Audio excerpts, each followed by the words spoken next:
Hello and welcome back to my YouTube channel.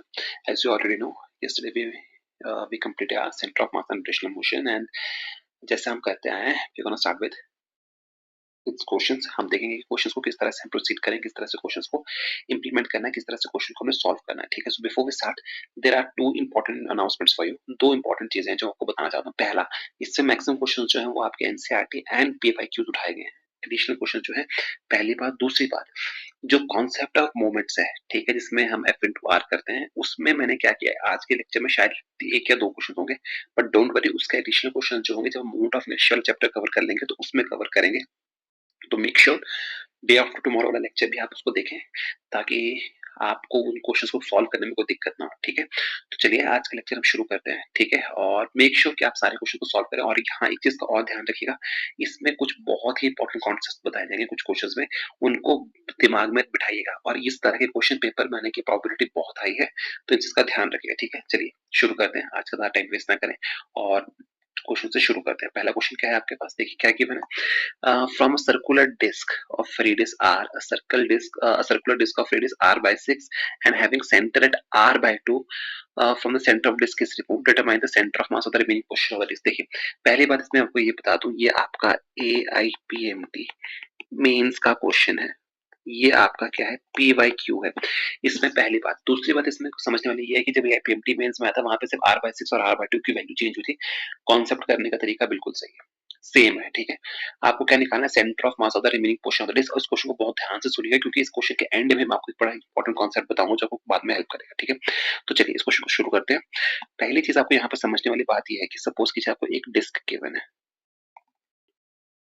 ये है आपको एक डिस्क गिवन है जो क्वेश्चन के अकॉर्डिंगली, और ये कह रहा है लेट अस से आपका सेंटर यहाँ कहीं है.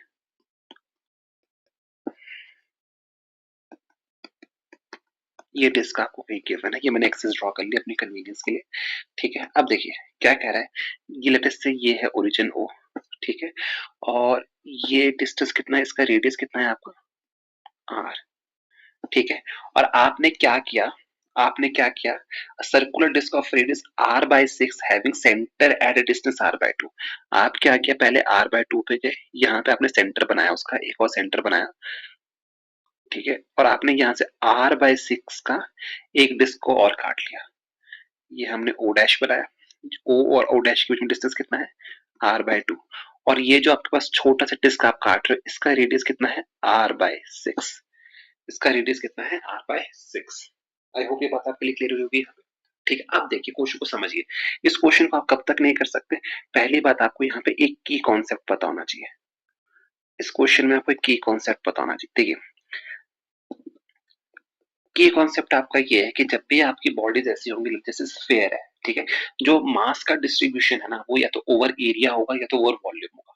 कई केसेस में आपको पर लेंथ भी दे सकता है अगर वो एक लीनियर डायमेंशन में बात करें, तो कॉन्सेप्ट हर जगह सेम ही लगता है. देखिए डिस्क है, डिस्क में आपको ये समझना है कि डिस्क में जो आपकी मास की डिस्ट्रीब्यूशन होगी ना, वो किस पे होगी, वो एरिया पे होगी.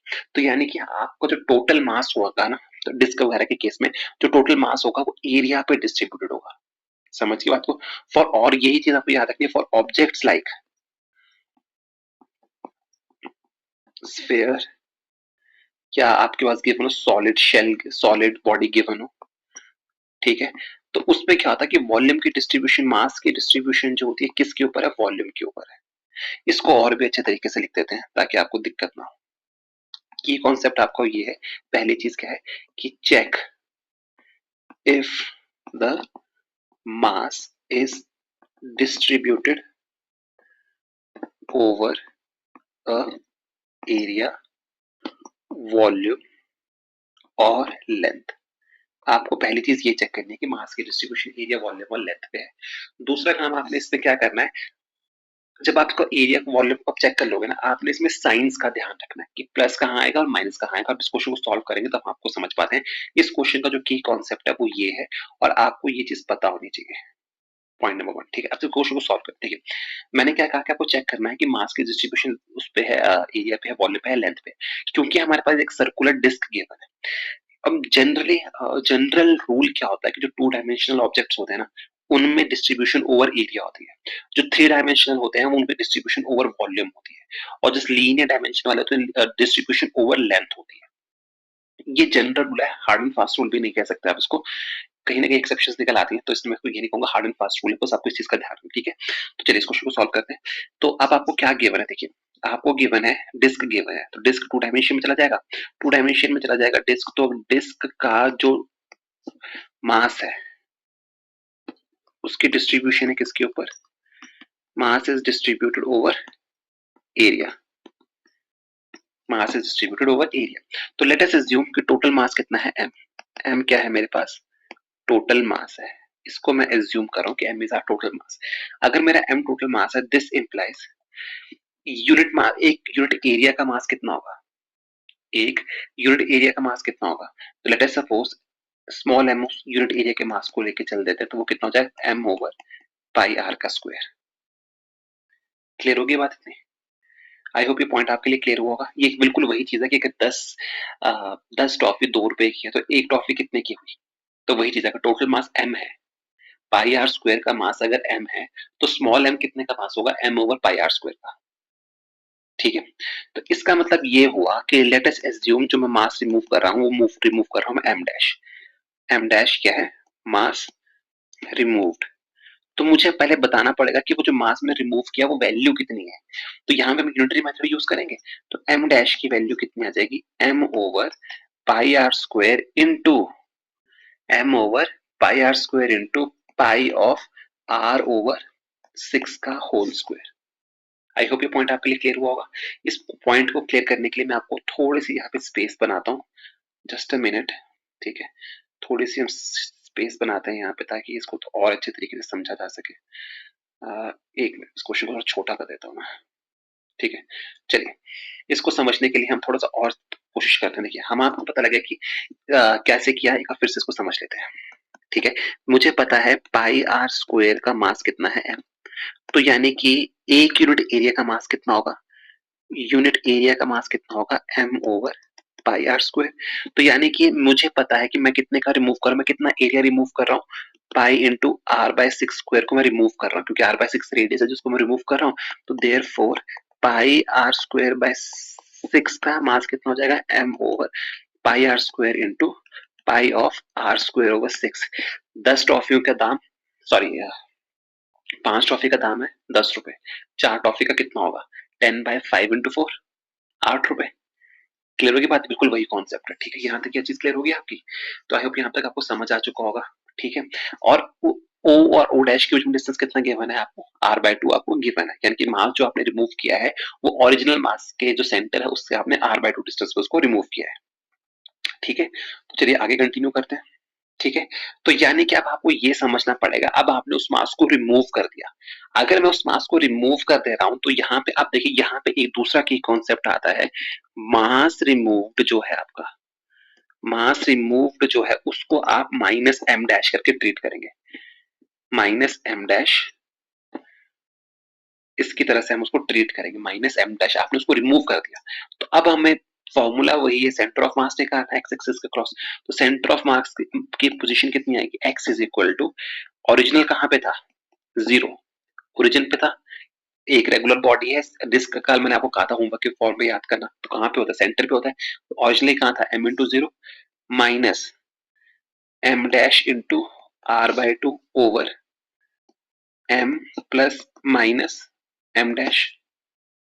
बस अब m डैश की वैल्यूज को सब्स्टिट्यूट करेंगे तो आपके पास वैल्यू निकल के आएगी minus r over 70, minus r over 70 की जो वैल्यू निकल आई, इसमें जो माइनस साइन है ये क्या बता रहा है, माइनस साइन आपको ये बता रहा है कि जो आपका सेंटर ऑफ मास है अब वो क्या हुआ है, सेंटर ऑफ मास अब आपका क्या है, वो मूव कर गया है, कहाँ को मूव कर गया है, इस डायरेक्शन में, r ओवर 70 इस डायरेक्शन में मूव करेगा, यानी कि जहां से आप मास को रिमूव कर देते हो ना उसके ऑपोजिट डायरेक्शन में मास, सेंटर ऑफ मास शिफ्ट कर जाता है। और इसको आप ऐसे भी समझ सकते हो कि जहां पे मास ज्यादा होगा सेंटर ऑफ मास वहां ज्यादा होगा, उसकी पोजीशन उस कोऑर्डिनेट में ज्यादा होगी, तो ये वही चीज यहाँ से भी समझ आ रही है। आई होप ये पॉइंट आपके लिए क्लियर हो चुका होगा, ठीक है। ये बिल्कुल वही कॉन्सेप्ट है जैसे हम करते हैं ना कि m1 r1 plus m2 r2 over m1 plus m2 करते हैं, तो यानी कि m1 ये रहा जो ओरिजिनल हमने मान के चला था, उसमें सेंटर ऑफ मास कहाँ लोकेटेड था, r1 पे, r1 क्या है 0 पे, m2 क्या है जो हमने मास रिमूव किया minus m dash into r2, r by 2 से रिमूव किया, और यहाँ पे m प्लस एम डैश होगा। प्लीज ये गलती मत करना कि आपने m plus minus m dash को कैंसिल कर दिया है, m देखिए यहाँ पे डैश का ध्यान रखना। तो यहाँ से सॉल्व करेंगे तो माइनस आर ओवर 70 निकल के आएगा, और इसका मतलब ये कि वो उस डायरेक्शन में शिफ्ट हो चुका है। आई होप इतना सा पॉइंट आपके लिए क्लियर हुआ होगा। ठीक है, चलिए नहीं समझ आया होगा इस क्वेश्चन को मुझे कमेंट सेक्शन में बताइएगा, एक और क्वेश्चन हम ऐसा नेक्स्ट चैप्टर में कर लेंगे। ठीक है, चलिए नेक्स्ट क्वेश्चन पे चलते हैं। जस्ट अ मिनट, इसको थोड़ा बड़ा कर लें क्वेश्चन को, रिसाइज। देखिए अब आपको क्या कह रहा है, we are required to find the center of mass of a uniform L-shaped lamina. We are required to find the center of mass, किसका निकालना हमें, रिसाइज। जस्ट अ मिनट, थोड़ा देखने में दिक्कत हो रहा है मुझे। ठीक है, चलिए क्या कह रहा है, we are required to find the center of mass of uniform L-shaped lamina, a thin plate with dimensions of center of shown। ठीक है, तो ठीक है, कोई दिक्कत नहीं है। ये क्वेश्चन आपका एनसीईआरटी का क्वेश्चन है, आप समझ पा रहे हैं इस बात को। ये क्वेश्चन जो है आपका एनसीईआरटी का क्वेश्चन है। ठीक है, इस क्वेश्चन में की कॉन्सेप्ट ये है, आप इस क्वेश्चन को तब तक सॉल्व नहीं कर सकते जब तक आपको ये नहीं पता है कि इसमें सेंटर ऑफ मास का इंडिविजुअल रोल है। ठीक है, अब है क्या, आपके पास एक एल शेप लेमिना है, आपको ये जो चीजें ना, पहले 2 मिनट के लिए इन चीजों को आप इग्नोर करते हो कि ये चीजें यहाँ है नहीं। आपके पास ओरिजिनल लेमिना जो होगा इस फॉर्म में होगा, एल शेप लेमिना है। ठीक है, अब बात ये है क्योंकि ये एक सिमेट्रिकल ऑब्जेक्ट की शेप में आपको एल शेप में गिवन है आपको यहाँ पे, तो आपको चीज समझनी पड़ेगी कि इसने क्या किया है, इसने इस लेमिना को 3 हिस्सों में आप इसको तोड़ सकते हो। किस तरह से, जिस तरह से इसने किया हुआ है यहाँ पे, क्या किया है इसने, जैसे इसने इनको इस तरह से ले लिया। ठीक है, अब ये स्क्वायर शेप से बन गए, अब ये स्क्वायर लेमिना बनेगा, उसका सेंटर ऑफ मास कहाँ लाया था, सेंटर में। यानी कि जो काम ये पूरा स्क्वायर कर रहा है वो काम ये एक C3 कर दे रहा है, वो काम एक C3 कर दे रहा है। जो काम ये पूरा स्क्वायर कर पा रहा है वो काम एक C1 कर दे रहा है। जो काम ये पूरा स्क्वायर कर पा रहा है वही काम C2 कर दे रहा है। सेंटर ऑफ मास की डेफिनेशन ही यही है ना, कि पॉइंट जहाँ पे सारे जो फोर्स लगा वो सेम इफेक्ट प्रोड्यूस करे, तो वही चीज आपके पास ये है। ये सब चीजें यहाँ हो रही है, तो टेक्निकली क्या है, आपको क्या निकालना है, आपको इस पूरी लेमिना का क्या करना है, सेंटर ऑफ मास निकालना है। तो क्या करना है, तो टेक्निकली आपको इस कोऑर्डिनेट को निकालना है, इस कोऑर्डिनेट को निकालना है, इस कोऑर्डिनेट को निकालना है, और वही m1 x1 plus m2 x2 plus m3 x3, क्योंकि 3 है, over m1 plus m2 plus m3, क्योंकि ये 2 डायमेंशन में है, तो इसमें क्या जाएगा फिर m1 y1 plus m2 y2 plus m3 y3 over m1 plus m2 plus m3 वाला फॉर्मूला निकाल के x की वैल्यू y की निकाल लो, ये आपके कोऑर्डिनेट्स आ जाएंगे। ठीक है, पहली बात है, तो यहाँ तक क्लियर हो गया होगा, तो आपको कोई डाउट नहीं होगा। तो देखिए पहला काम हमारे लिए क्या है, हमारे लिए कोऑर्डिनेट्स को निकालना पहला काम है। ठीक है, तो कोऑर्डिनेट को किस तरह से हम निकालेंगे वो देखते हैं। देखिए पहले हम निकालते हैं C1 के कोऑर्डिनेट्स, ये मैं सिर्फ उनके लिए बता रहा हूँ जिनको नहीं पता है। ठीक है, तो ये C1 जो होगा ये कितना होगा, पहले आपको ये निकालना पड़ेगा, ये कितना होगा आपका 1 0, और ये कितना होगा यहाँ पे 0 1। आई होप ये बात आपको पता होगी। ठीक है, तो अगर मैं इसके कोऑर्डिनेट्स निकालूं तो C1 के कोऑर्डिनेट्स कितने आ रहे हैं, तो ये कितना होगा, ये चीज, तो ये हो जाएगा 1/2 1/2, हाफ हाफ डिस्टेंस पे है ना, सेंटर पे रहेगा उसके। उसी तरह से जो C2 है, C2 के कोऑर्डिनेट्स क्या होंगे आपके पास, ये पूरा 1 प्लस हाफ, यानी कि हाफ यानी कि 3/2, तो यानी कि ये हो जाएगा आपके पास 3/2 1/2, और C3 के कोऑर्डिनेट्स आपके पास क्या चले जाएंगे, वो हो जाएगा आपके पास 1/2 एंड 3/2। तो यानी कि हम लिख देते हैं फ्रॉम डायग्राम हमें पता लग रहा है कि C1 के कोऑर्डिनेट्स क्या है, CY में XY की वैल्यू क्या है 1/2 एंड 1/2, इसको हम x मान लेते हैं, इसको y मान लेते हैं। C2 में XY की वैल्यू कितनी आ रही है हमारे पास 3/2 एंड 1/2, 3/2 एंड 1/2, और C3 में वैल्यू कितनी आ रही है 1/2 एंड 3/2। आई होप ये बात आपके लिए क्लियर हो चुकी है, हमने कोऑर्डिनेट्स निकाल लिए। अब क्या है, अब आपको सेंटर ऑफ मास के कोऑर्डिनेट्स निकालने हैं, तो हम फॉर्मूला यूज करेंगे x is equal to m1 x1 plus m2 x2 plus m3 x3 ओवर m1 plus m2 plus m3। But problem आपके पास ये है कि आपको इनके मासेस नहीं पता है, बट क्योंकि आपको ये पता है, आपको गिवन है the mass of lamina is 3 kilogram.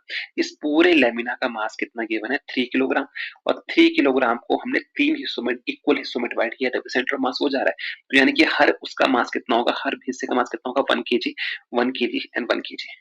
तो आई होप ये बात क्लियर होगी। तो this implies x will be equal to 1 into 1 by 2 plus 1 into 3 by 2 plus 1 into 1 by 2 over m1 plus m2 plus m3 कितना है 3. So it should be like coming up to be 1 by 5 by 6 of it. Similarly, what we're going to do is we're going to calculate the same values for y. For y coordinate, the y coordinate will be given as, we will substitute the values, and the values of y coordinate will be coming up to be 1 into 1 by 2 plus 1 into 1 by 2 plus 1 into 3 by 2 over 3. It's again going to come out to be 5 by 6. Therefore, the coordinates of your center of mass will be 5 by 6 and 5 by 6. ये question आपका इस साल तो PMT में आ सकता है, ये important है नीट के पर्सपेक्टिव में. आई होप ये बात आपके लिए क्लियर हुई होगी. ठीक है, चलिए अगले क्वेश्चन पे चलते हैं. ठीक है, नेक्स्ट क्वेश्चन आपको क्या बोल रहा है? A particle is moving along a straight line. A particle is moving along a straight line parallel to x-axis. Parallel to x-axis, ये चीज इंपॉर्टेंट है. With constant velocity, ये चीज भी आपके पास गिवन है. Does the angular momentum about the origin increase or decrease with time or remain constant? ये क्वेश्चन जो है, ये मैं आपको बता दूं, ये क्वेश्चन आपके लिए क्यों इंपॉर्टेंट है ये भी हम आपको डिस्कस कर देते हैं अभी यहाँ पे. ये जो क्वेश्चन है आपका, ये क्वेश्चन है आपका पी वाई क्यू. ये क्वेश्चन क्या है आपका? P Y Q. ये याद रखिएगा, ये पी वाई क्यू है आपका. एग्जैक्टली सेम क्वेश्चन आया था, बट फर्क कितना था, उस क्वेश्चन में आपको डायग्राम दिया था, यहाँ पे डायग्राम नहीं दिया है. यहाँ पे आपको डायग्राम गिवन है. ठीक है, क्लियर होगी बात? तो इसको समझने के लिए आपको क्या करना है, इसमें आपको पहले डायग्राम प्लॉट करना पड़ेगा, तभी आप इस क्वेश्चन को सॉल्व कर पाएंगे, नहीं कर पाएंगे वरना. ठीक है, a particle is moving in straight line parallel to x axis. क्या बोल रहा है? पैरेलल टू एक्स एक्सिस आप जा रहे हो with constant velocity. With constant velocity. तो अगर मैं यहाँ पे क्या करें, हम एक ग्राफ प्लॉट करें. हम क्या करें यहाँ पे, एक ग्राफ प्लॉट करते हैं.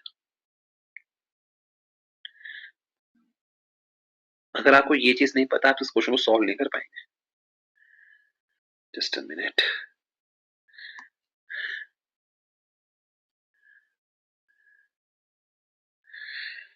ठीक है, देखिए आपको क्या कह रहा है कि पार्टिकल जो है वो मूव कर रहा है in a straight line parallel to x axis with constant velocity. Let us assume वो यहां से कहीं से शुरू कर रहा है और किसी पर्टिकुलर इंस्टेंट ऑफ टाइम में वो कहाँ पे है, वो इस पॉइंट पे कहीं जाके पहुंच गया है. और इस पॉइंट पे वो किस डायरेक्शन में मूव कर रहा है? इस डायरेक्शन में, क्योंकि वो मूव कर रहा है पैरेलल टू एक्स एक्सिस. और अभी वो इस पोजीशन पे है. ठीक है, ओरिजिन से वो इस पोजीशन पे आपके पहुंच चुका है. आई होप ये बात आपके लिए क्लियर हुई होगी. ये पॉइंट पी पे इस समय उसकी पोजीशन है, इधर को वो मूव कर रहा है पैरेलल टू एक्स एक्सिस. ठीक है, इसको अगर हम वी टी ले लेते हैं. ठीक है, ये क्या है आपका आर वेक्टर. आई होप आपके लिए क्लियर हुई होगी. ठीक है, हमने क्या एज्यूम किया, हमने ये एज्यूम किया कि कोई पार्टिकल है जो शुरू कर रहा है कहां से, जो शुरू कर रहा है फ्रॉम पॉइंट बी से, और इस तरह से शुरू कर रहा है. OP is equal to B है. आपको ये तो नहीं कहा ना कि वो वहां से शुरू कर रहा है ओरिजिन से. क्यों नहीं बोला ऐसा? क्योंकि वो कांस्टेंट वेलोसिटी से मूव कर रहा है स्टार्टिंग से ही. तो कांस्टेंट वेलोसिटी से स्टार्ट कर रहा है, तो पर्टिकुलरली किसी पॉइंट से स्टार्ट कर रहा होगा. तो यानी कि वो यहाँ कहीं से स्टार्ट कर रहा है, तो हम एज्यूम कर रहे हैं कि वो इस डायरेक्शन में parallel to x axis move कर रहा है. पर्टिकुलर पॉइंट पे वो पॉइंट पी पे पहुंचा है, उसके अलॉन्ग उसकी मोशन यहाँ पे, ये आर उसकी डिस्प्लेसमेंट, और वीटी आपको बता रहा है कि उसने कितना डिस्टेंस ट्रेवल कर लिया है. आई होप ये बात आपके लिए क्लियर हो चुकी होगी. यानी कि ओ ए की वैल्यू कितनी है, ओ ए कितना है आपका वीटी, क्योंकि वेलोसिटी इनटू टाइम, कितना टाइम से वो मूव कर रहा है, that means at time t पे वो कहाँ पे, कितने डिस्टेंस पे. एक्सटी कर्व है आपका. ठीक है, वाई की वैल्यू कितनी है आपकी, बी, इनिशियली जो आप शुरू कर रहे हो. आई होप ये बात आपके लिए क्लियर हुई होगी.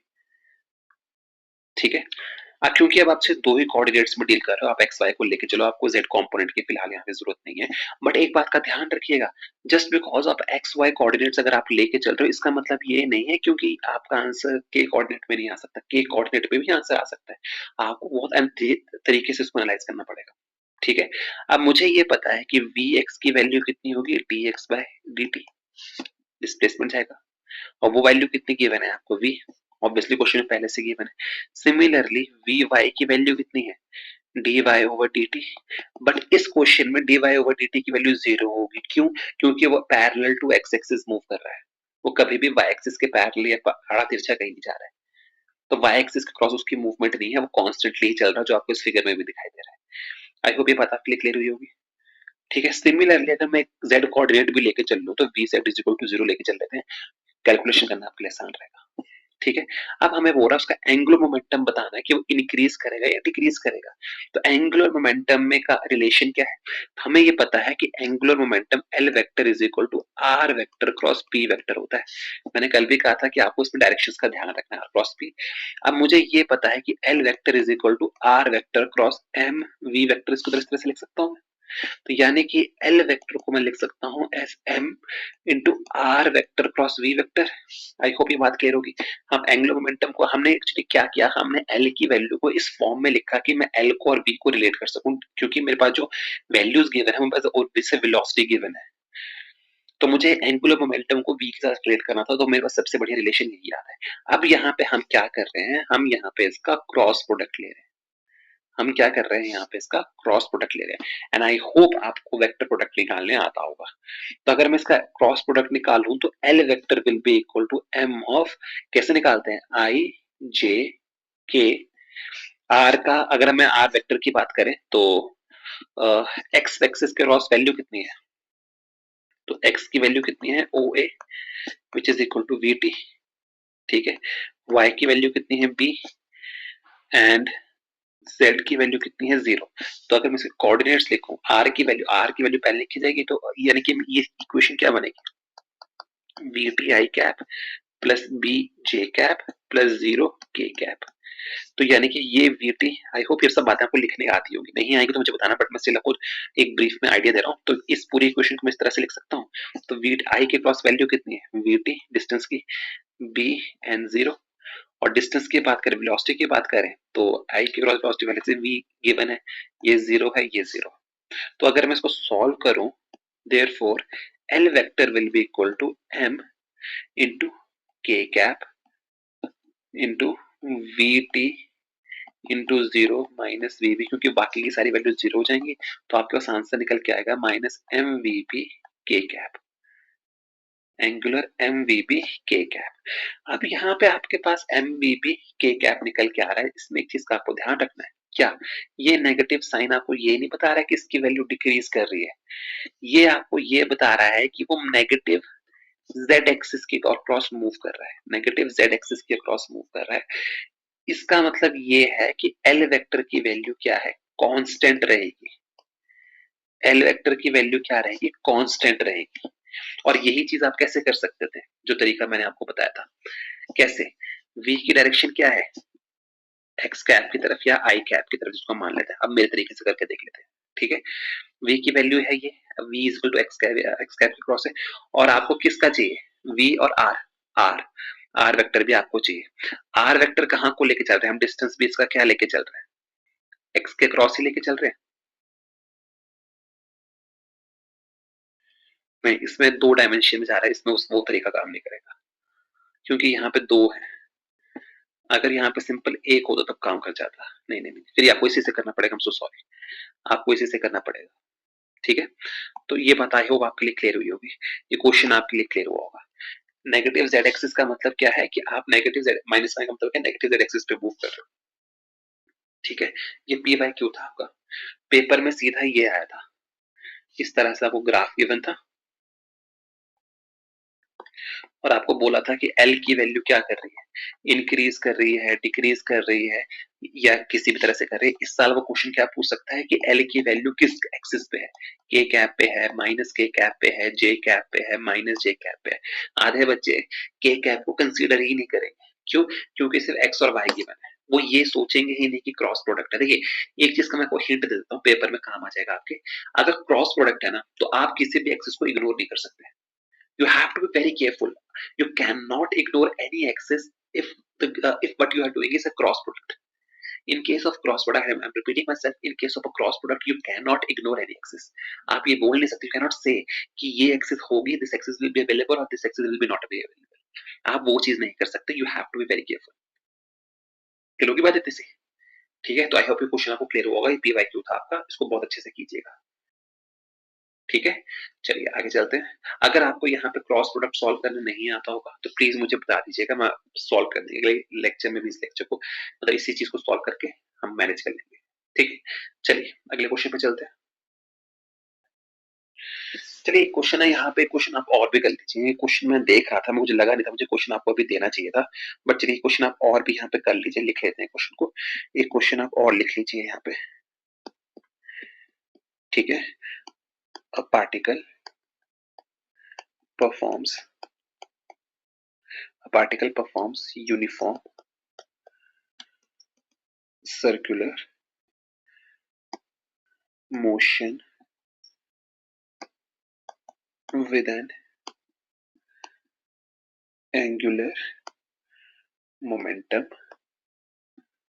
L given है। ठीक है, समझ गए आपको? if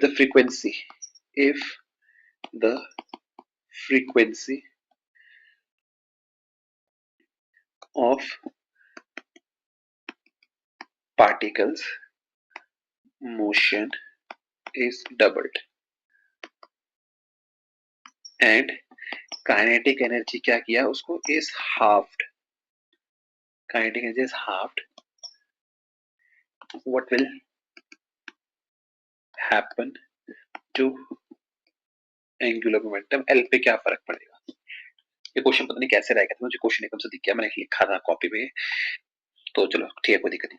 क्या कह रहा है, a particle performs a uniform circular motion, आपको गिवन है कि यूनिफॉर्म सर्कुलर मोशन को परफॉर्म कर रहा है with angular momentum L, angular momentum की वैल्यू कितनी है L, and we are required if the number what is also given if the frequency of the particle motion is doubled, particle motion की frequency को मैंने double कर दिया and the kinetic energy is halved, okay, what will happen to the angular momentum, angular momentum को क्या हो जाएगा? चलिए कोई इस क्वेश्चन को सॉल्व करते हैं, इजी क्वेश्चन है।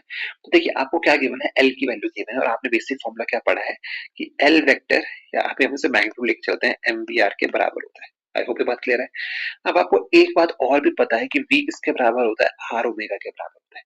v किसके बराबर होता है, आर ओमेगा के बराबर होता है, और ओमेगा को मैं क्या लिख सकता हूँ, r into two pi into new, frequency का इस तरह से हम लिख सकते हैं।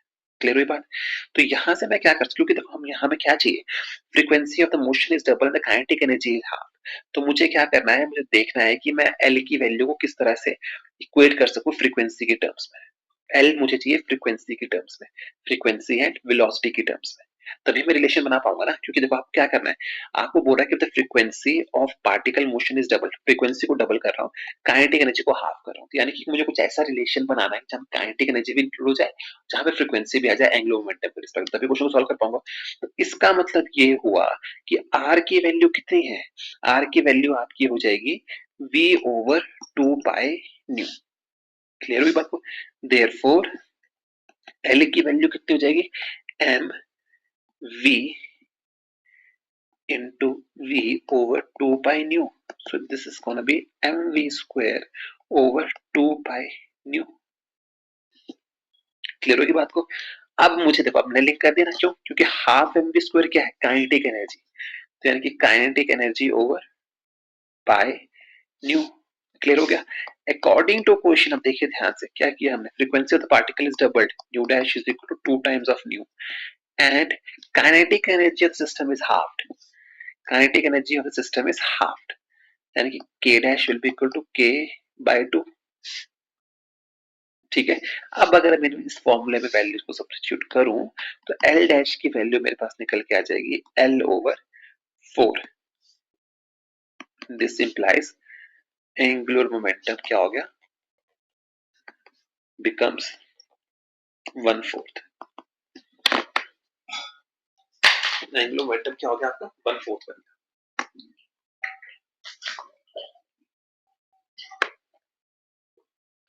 आई होप ये बात आपके लिए क्लियर हुई होगी। ठीक है, बहुत अच्छा क्वेश्चन था ये, पता नहीं कैसे स्किप हो गया था, मैंने जो डायरी साथ में रखी थी तो दिख गया। ठीक है, चलिए नेक्स्ट क्वेश्चन पे चलते हैं। नेक्स्ट क्वेश्चन क्या है आपका, a particle of mass m is released in a vertical plane from a point, okay, from a point p एक minute, from a point P at x is equal to x naught on the x, it falls vertically along the y axis, find the torque acting on the particular time t। ये वाला question आपके लिए important है इस बार, क्योंकि maximum बच्चे क्या करेंगे कि डायग्राम देके क्वेश्चन छोड़ देंगे, जबकि इस क्वेश्चन में करना कुछ भी नहीं है। ये बहुत इजी क्वेश्चन है। क्या कह रहा है ये? A particle of mass m is released in a vertical plane from a point P, x is equal to x naught, and on the axis it falls vertically along the y axis, we have to find the value of torque। Simple question है। तो हमें ये पता है, देखिए हमें क्या पता है, हमें ये पता है कि टॉर्क की वैल्यू कितनी होती है, r cross f। This implies torque rf sin theta. Clear होगी बात को? हमें कह रहा है इस तरह से पार्टिकल नीचे को गिर रहा है यहाँ पे, ठीक है, और हमें टॉर्क की वैल्यू निकालनी है। तो देखो आर मुझे पता है, फोर्स कहाँ को लग रही है, ये लग रही है। आर और एफ के बीच में एंगल कितना है, थीटा, हमें दिखाई दे रहा है थीटा, है ना। तो क्या करेंगे हम, हमें क्या चाहिए, साइन थीटा, तो ये परपेंडिकुलर होगा। तो यानी torque is equal to r F sine theta की वैल्यू कितनी होगी, एक्स, ये क्या है एक्स नॉट, और ये चीज कितनी है आर, तो ये हो जाएगी x not over r, because it's perpendicular over hypotenuse, यही होती है वैल्यू। तो यानी कि आर से आर चला गया, tau is equal to f x not, और एफ की वैल्यू किसके बराबर होगी, फोर्स कितनी लग रही है सिस्टम पे, एम जी, डाउनवर्ड डायरेक्शन में। Therefore torque will be m g x not. इस चीज का प्लीज ध्यान रखिएगा, ये क्वेश्चन बहुत ही अच्छा क्वेश्चन है, ठीक है ना, इस चीज का आपने ध्यान रखना है। चलिए नेक्स्ट क्वेश्चन पे चलते हैं। ये क्वेश्चन भी इजी है, ये तो सिर्फ मैंने एक कॉन्सेप्ट को डालने के लिए किया था। Spin dryer for washing machine revolves at 15 revolutions per second. देखिए मैक्सिमम बच्चों को ये क्वेश्चन डालने का मेरा एक रीजन और था कि मैक्सिमम बच्चों को ये नहीं पता होता है कि ये दिया क्या है, ओमेगा गिवन है कि फ्रीक्वेंसी गिवन है। मैक्सिमम बच्चों को यही नहीं पता होता कि ये ओमेगा गिवन है या फ्रीक्वेंसी गिवन है, ठीक है। वो स्लो डाउन कर रहा है कितने पे, 5 rotations per second में, while making 50 revolutions, while making 50 revolutions, find the angular acceleration and time taken। ये बहुत इंटरेस्टिंग क्वेश्चन क्यों है, देखिए मैं बताता हूँ क्या चीज है। पहली चीज आपको पता होना चाहिए वो गिवन क्या क्या क्वेश्चन में। पहली चीज आपको गिवन है washing machine is revolving at 15 rotations per second. अगर आपको पेपर में पता ना लगे ना, जिनको उनको बता रहा हूँ, उसको पता नहीं होता। अगर आपको पेपर में ये पता ना लगे ना कि ये फ्रीक्वेंसी गिवन है या एंगुलर फ्रीक्वेंसी गिवन है या एंगुलर वेलोसिटी गिवन है, हमेशा यूनिट्स पे देखो। फ्रीक्वेंसी के यूनिट्स होते हैं revolutions per second, rotations per second या पर सेकंड। तो यानी कि ये गिवन है आपको फ्रीक्वेंसी की वैल्यू, तो यानी कि आपको गिवन है nu one will be equal to 15 rotations per second. उसी तरह से न्यू टू की वैल्यू कितनी होगी, 55 rotations per second, making 50 revolutions. 50 revolutions का मतलब क्या हुआ, यानी कि वो स्पिन ड्रायर गोल गोल घूमता है, तो यानी कि वो 50 बार गोल घूम रहा है। कितनी बार घूम रहा है गोल, 50 टाइम, यानी कि कितना घूम रहा है, 50 टाइम्स वो घूम रहा है, 50 टाइम्स वो चीज घूम रही है, 50 टाइम्स वो गोल गोल घूम रहा है, यानी कि 50 रेवोल्यूशन में उसने डिस्टेंस कितना कवर किया, 50 रेवोल्यूशंस में उसने कितना वो कवर किया। तो क्योंकि अब हम इसको डील कर रहे हैं रोटेशन से, तो हमें थीटा के टर्म्स में बात करनी पड़ेगी। तो यानी कि एक रेवोल्यूशन में वो कितना घूमता है, 2 पाई, तो 50 रेवोल्यूशंस में वो कितना घूम जाएगा, 50 इंटू 2 पाई, यानी कि कितना, 100 पाई। यानी कि थीटा की वैल्यू गिवन है आपको, ये थीटा की वैल्यू कितनी गिवन है, 100 पाई। इस बात का ध्यान रखिएगा, 50 रेवोल्यूशन का मतलब क्या है, 50 बार घूम रहा है, 50 बार घूम रहा है। तो अब मुझे पता है कि मुझे फ्रीक्वेंसी की वैल्यू गिवन है, मुझे अब ये भी पता लग गया कि मेरे पास थीटा की वैल्यू गिवन है 100 पाए, मुझे बोल रहा है अल्फा की वैल्यू निकालो और टाइम टेकन निकालो। तो मुझे पता है कि मेरे फॉर्मूला लगा सकता हूँ मैं, omega square minus omega naught का square is equal to alpha theta. Theta की दिक्कत थी, तो थीटा कहां से आ रहा है, वो ये थीटा यहाँ सब्स्टिट्यूट होगा। जब ये थीटा यहाँ सब्स्टिट्यूट होगा तो यहाँ से अल्फा की वैल्यू निकल के आएगी आपके पास नेगेटिव ऑफ 4 पाई रेडियन पर सेकंड स्क्वायर। और यहाँ पे एक चीज का और ध्यान रखिएगा कि नेगेटिव वैल्यू क्या बता रही है, नेगेटिव वैल्यू आपको बता रहा है कि वो रुक रही है, डीएक्सेलरेट कर रही है धीरे धीरे। तो पेपर में अगर मान लो 4 ऑप्शन गिवन है जिसमें से 2 में प्लस साइन है और आपको पता है कि एंगुलर एक्सेलरेशन क्या नेगेटिव डिक्रीज होने चाहिए, तो 2 ऑप्शन आपके पहले कैंसिल होगी, तो आपको ऑटोमेटिकली पता हो जाएगा डीएक्सेलरेट करा तो एक्सेलरेशन की वैल्यू नेगेटिव होगी। बट यहाँ पे एक चीज का और ध्यान रखिएगा, अगर उसने बोला क्वेश्चन में बोला then what is the d acceleration, अगर उसने वर्ड यूज कर दिया डी एक्सेलरेशन, तो मतलब ये है कि वो पहले ही बोल रहा है कि उसको पता है डी एक्सेलरेट करा है, तब आप प्लस माइनस नहीं लगाओगे, तब आप माइनस साइन नहीं करके आओगे। अगर वो बोल रहा है कि उसकी एंगुलर एक्सेस सिंपल पूछा है कि एक्सेलरेशन कितनी होगी, तब माइनस करोगे। अगर डी एक्सेलरेट कर रहा है तो मतलब वही समझ की बात को क्या करो, प्लस माइनस साइन कब लगेगा, ठीक है। तो इस चीज का ध्यान रखना कि पूछा क्या है। और फाइनली लास्ट चीज क्वेश्चन में आपसे क्या पूछिए, टाइम टेकन, तो यानी कि omega is v is equal to u plus t, omega not plus alpha t. तो यहाँ पे अगर सब वैल्यू को सब्स्टिट्यूट करेंगे तो टी की वैल्यू आपके पास निकल के आ जाएगी 5 सेकंड। इस पूरे क्वेश्चन में दिक्कत थी बस ये 100 पाई निकालने की, ठीक है। आई होप ये बात आपकी क्लियर हो चुकी होगी। चलिए नेक्स्ट क्वेश्चन पे चलते हैं। नेक्स्ट क्वेश्चन क्या है, एक मिनट, इस क्वेश्चन को इस तरह से रखते हैं, ठीक है। अब देखिए क्या बोल रहा है नेक्स्ट क्वेश्चन में, a cord is wound around, okay, a cord is wound around a circumference of a bicycle wheel, okay, without tire, okay, done, of diameter 1 meter, okay। क्या कह रहा है, आपके पास एक बाइसिकल का व्हील दिया है, इसका डायमीटर है आपके पास 1 मीटर, ठीक है। a mass of 2 kg is tied at the one end of the cord and it's about to fall from the rest, okay, कोई दिक्कत नहीं है। आपने क्या किया है, इस क्वेश्चन को समझने का बहुत इजी क्वेश्चन है, डिफिकल्ट क्वेश्चन नहीं है। आपने क्या किया है, एक रस्सी को इसके चारों तरफ बांधा है और एक तरफ आपने क्या किया, उस रस्सी के आपने 2 किलोग्राम का मास बांध दिया, यहाँ पे 2 kg का मास आपने बांध रखा है, ठीक है। और उसको क्या कह रहे हो, रेस्ट से आप नीचे को गिरने दे रहे हो, और आपको क्या गिवन है, यू की वैल्यू कितनी गिवन है, 0। The weight falls 2 meters in 4 second, s कितना ट्रेवल कर रहा है, 2 meters in 4 seconds। The axle of the wheel is horizontal and the wheel rotates with the plane, okay, ठीक है, कोई दिक्कत नहीं है। If g is equal to 10 meters per second, so ये सिर्फ कहने का तरीका है, आपको परेशान करने के लिए है। मतलब अगर आपको, अगर इसका सिग्निफिकेंस है क्वेश्चन में, बट अगर आपको ना पता है, बेसिकली बता रहा है कि आप उसको लटकाया कैसे, बस वो चीज बता रहा है, प्लेन उसका वर्टिकल है, ठीक है। तो g is equal to 10 metre पर second, what is the angular acceleration of the wheel, यानी कि आपको क्या निकालना है, अल्फा की वैल्यू निकालनी है। अब आपको ये पता है कि अगर आपको अल्फा की वैल्यू निकालनी है, आपको ये वैल्यूज की, तो यानी कि आपको क्या करना पड़ेगा, आपको ए की वैल्यू निकालनी पड़ेगी, एक्सेलरेशन की वैल्यू, कितने एक्सेलरेशन से वो नीचे गिर रहा है, और बाद में आप उसको क्या कर सकते हो, A alpha is sorry A is equal to r alpha कर सकते हो, r A is equal to r alpha कर सकते हो, आप यूज कर सकते हो A is equal to r alpha. हमें यहाँ पे नॉर्मल डायनेमिक्स को यूज करना पड़ेगा, सॉरी सिंपल क्लासिकल मैकेनिक्स को यूज करना पड़ेगा। तो आपको क्या गिवन है, s is equal to 2 metre, t is equal to 4 seconds, u is equal to 0 given है, तो बस क्वेश्चन सॉल्व हो गया। S is equal to u t plus half a t square, downward direction जा रहा है, सब कुछ पॉजिटिव आएगा, तो 2 is equal to 0 plus half into a into t square will be 4 square, okay. तो दिस इंप्लाइज, यहाँ से आपका ए की वैल्यू निकल के आएगी 1/4 मीटर पर सेकेंड स्क्वायर, ठीक है। अब यहाँ पे इसका ध्यान रखिए, एम जी का कोई रोल नहीं है यहाँ पे, जी की वैल्यू आपको ऐसे बुद्धू बनाने के लिए दी है, सो मेक श्योर क्वेश्चन को ध्यान से देखिए। ऐसा नहीं है कि हर क्वेश्चन में जो वैल्यू की आपको पुट ही करनी है कहीं ना कहीं।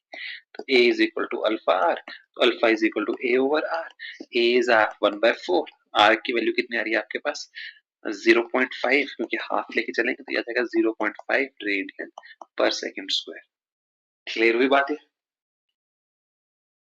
ठीक है ना, इस चीज का आपने ध्यान रखना है, ठीक है। चलिए नेक्स्ट क्वेश्चन पे चलते हैं।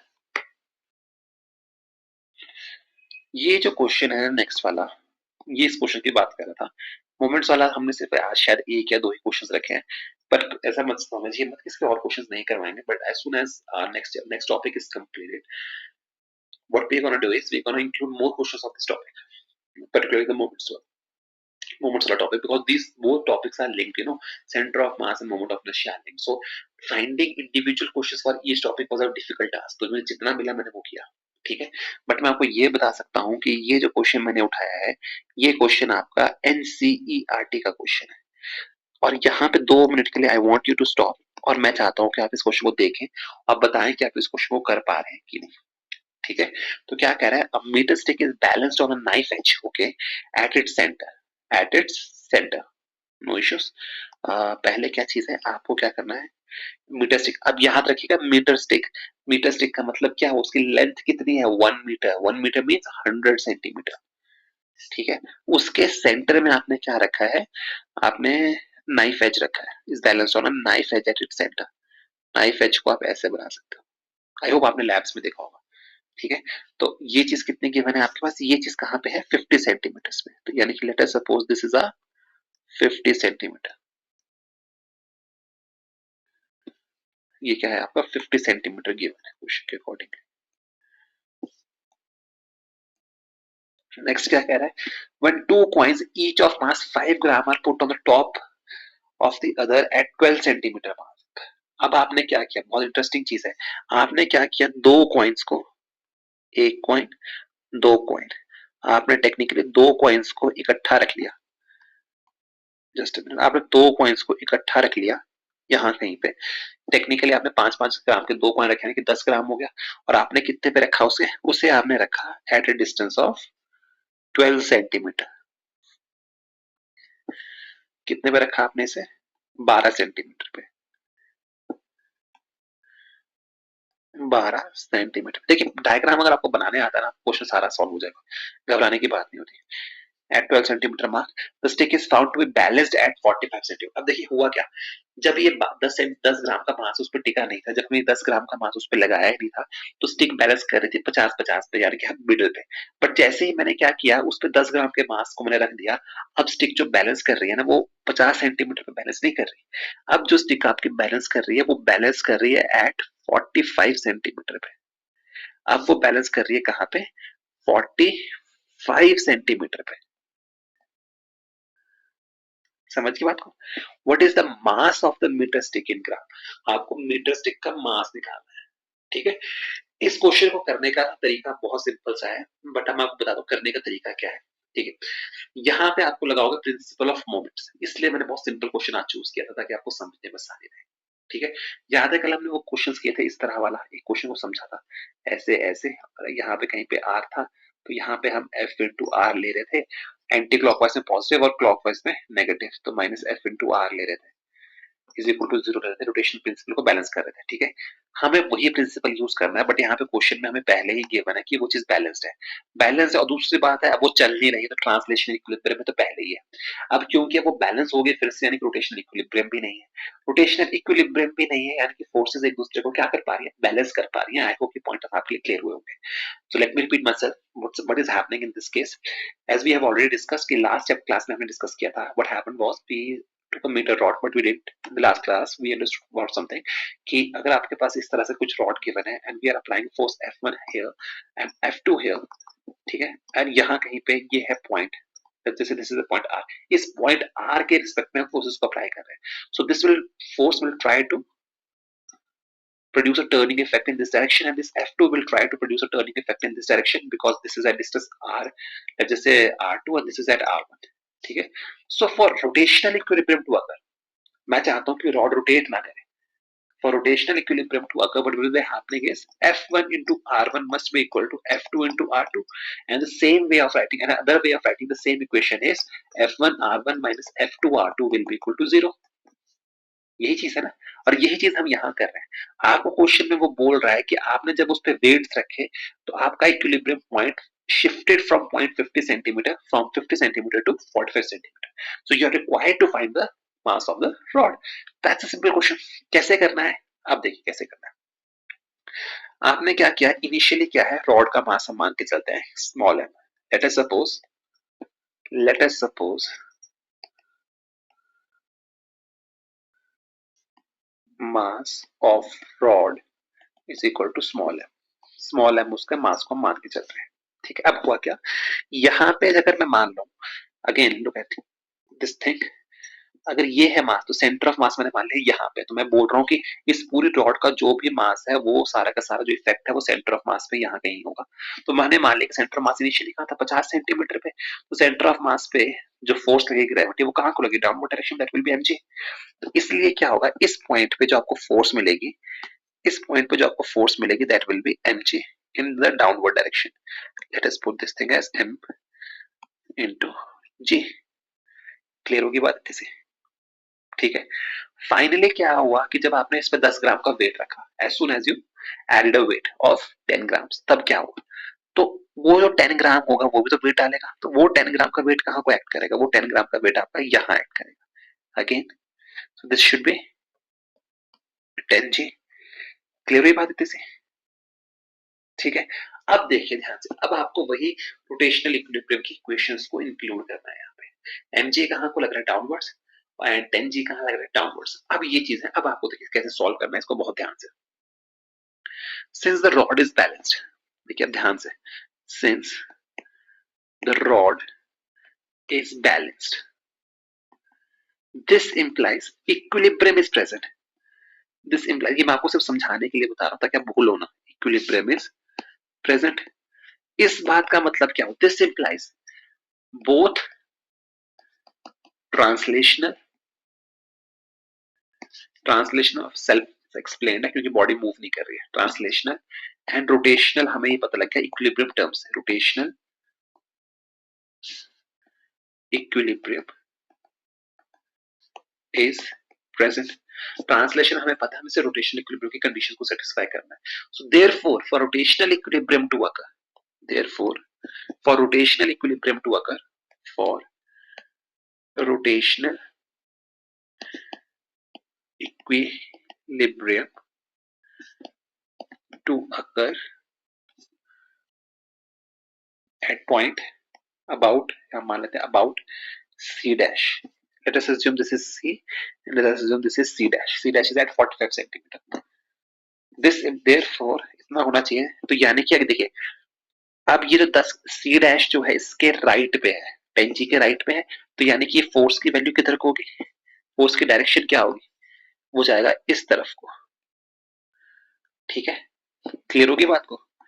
तो इसका मतलब, और एंटी क्लॉकवाइज हमने कल पढ़ा था, उसको हम बाय कन्वेंशन पॉजिटिव लेके चलते हैं। So that should be equal to 10g f into r करेंगे ना, 10 ग्राम्स 10g ले लिया हमने, ठीक है, 10 ग्राम्स नहीं है, 10 इंटू जी है, ठीक है, f इंटू आर। अब वो जो 10g से ये पॉइंट कितने डिस्टेंस पे है, 10g से ये पॉइंट कितने डिस्टेंस पे है, 45 सेंटीमीटर माइनस 12 सेंटीमीटर। आई होप ये बात आपके लिए क्लियर हुई होगी। एंड अगेन अगर मैं उस रॉड के रिस्पेक्ट में देखूं, mg नीचे को एक्ट कर रहा है, तो ये पॉइंट वहां पे, तो इसकी वजह से फोर्स कहाँ को एक्ट कर रही है, इधर को एक्ट कर रही है, तो यानी कि mg, तो ये हो जाएगा कितना mg, और ये पॉइंट इस पॉइंट से कितने डिस्टेंस पे है, तो ये है अराउंड 5 सेंटीमीटर, क्योंकि 50 minus 45 that should be equal to 5 centimetre, तो यानी कि 50 सेंटीमीटर माइनस 5 सेंटीमीटर। इसीलिए मैंने इस टॉपिक का एक क्वेश्चन उठाया था कि आप इस क्वेश्चन को समझ पाओ, समझ पा रहे बात को? ठीक है, और बाकी क्वेश्चन मिलना भी मुश्किल था, ठीक है, तो ये चीज आ गई। देयरफॉर जी से आपका जी चला गया, ये यहाँ रहा, ये हो जाएगा आपका 33 और ये रहेगा आपका 5 सेंटीमीटर। इसको अगर हम सॉल्व करें तो आपका m की वैल्यू निकल के आ रही है 10 into 33 over 5 which is coming out to be 66 grams, which is coming out to be 66 grams। I hope ये क्वेश्चन आपको क्लियर हो चुका होगा। ठीक है, नहीं समझ आया होगा मेक श्योर आप कमेंट सेक्शन में लिखिए। और एक चीज मैं बता दूं, ये क्वेश्चन एनसीईआरटी का भी है प्लस ये क्वेश्चन पीवाईक्यू का भी है। ये क्वेश्चन मुझे याद नहीं है कि एआईपीएमटी का था या नीट का था कि एएफएमसी का था, बट किसी न किसी मेडिकल एग्जाम में क्वेश्चन आया। ठीक है, तो आई होप ये पॉइंट कॉन्सेप्ट ऑफ मोमेंट आपको समझ आएगा। ठीक है, बेसिक आइडिया क्या है एक बार रिपीट कर देता हूँ, सारी फोर्सेस को बनाइए, इक्विलिब्रियम में है तो पॉइंट ऑफ जिस पॉइंट पे फाइनली इक्विलिब्रियम में जा रहा है उस पॉइंट के रिस्पेक्ट में रोटेशनल इक्विलिब्रियम की कंडीशंस को लगाकर सॉल्व कर दीजिए। ठीक है, चलिए, और इसलिए यही रीजन है कि मैं आपको इंसिस्ट कर रहा हूँ कि एक रेफरेंस बुक पकड़िए, उसके सारे क्वेश्चंस कर दीजिए, because in the reference book the NCERT will also be solved. तो अगर आप उस रेफरेंस बुक को कवर करोगे तो आप एनसीईआरटी के क्वेश्चंस को भी कवर कर लोगे और वो आपके लिए बहुत इंपॉर्टेंट रहेगा। बहुत अच्छे से फिर आप क्वेश्चन को फॉलो कर पाते हो। ठीक है, चलिए नेक्स्ट क्वेश्चन पे आते हैं। नेक्स्ट क्वेश्चन क्या बोल रहा है, आपको थोड़ा सा ऊपर लेके जाते हैं इसको। ठीक है, क्या बोल रहा है नेक्स्ट क्वेश्चन में,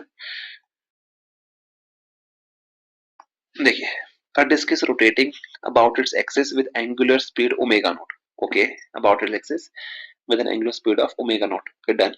Placed lightly on a translational. Is placed lightly without any translational push. No translational push is being provided on a perfectly frictionless surface. Word important क्या है? Perfectly frictionless table. यानी कि क्वेश्चन में आपको given है mu की value कितनी है, 0 गिवन है. The radius of the disk is r. Okay, the radius of the disk is r. Radius की वैल्यू आपको कितनी गिवन है, r. Okay, what will the disk roll in the direction of indicated? What are on the disk shown? There is a disk is are on the disk shown. What are the question में थोड़ा missing है, let me check एक minute. What are the okay. What are the, यहाँ पे question में please लिख लीजिएगा, what are the linear velocities? What are the linear velocities? Linear velocities at point A, B and C shown on the disk. ठीक है, आपको क्या निकालना है, ए बी सी पे आपको वेलोसिटी की वैल्यूज निकालनी है, कितनी उसकी वेलोसिटी की वैल्यू होगी आपको ये बताना है. तो बहुत सिंपल क्वेश्चन है.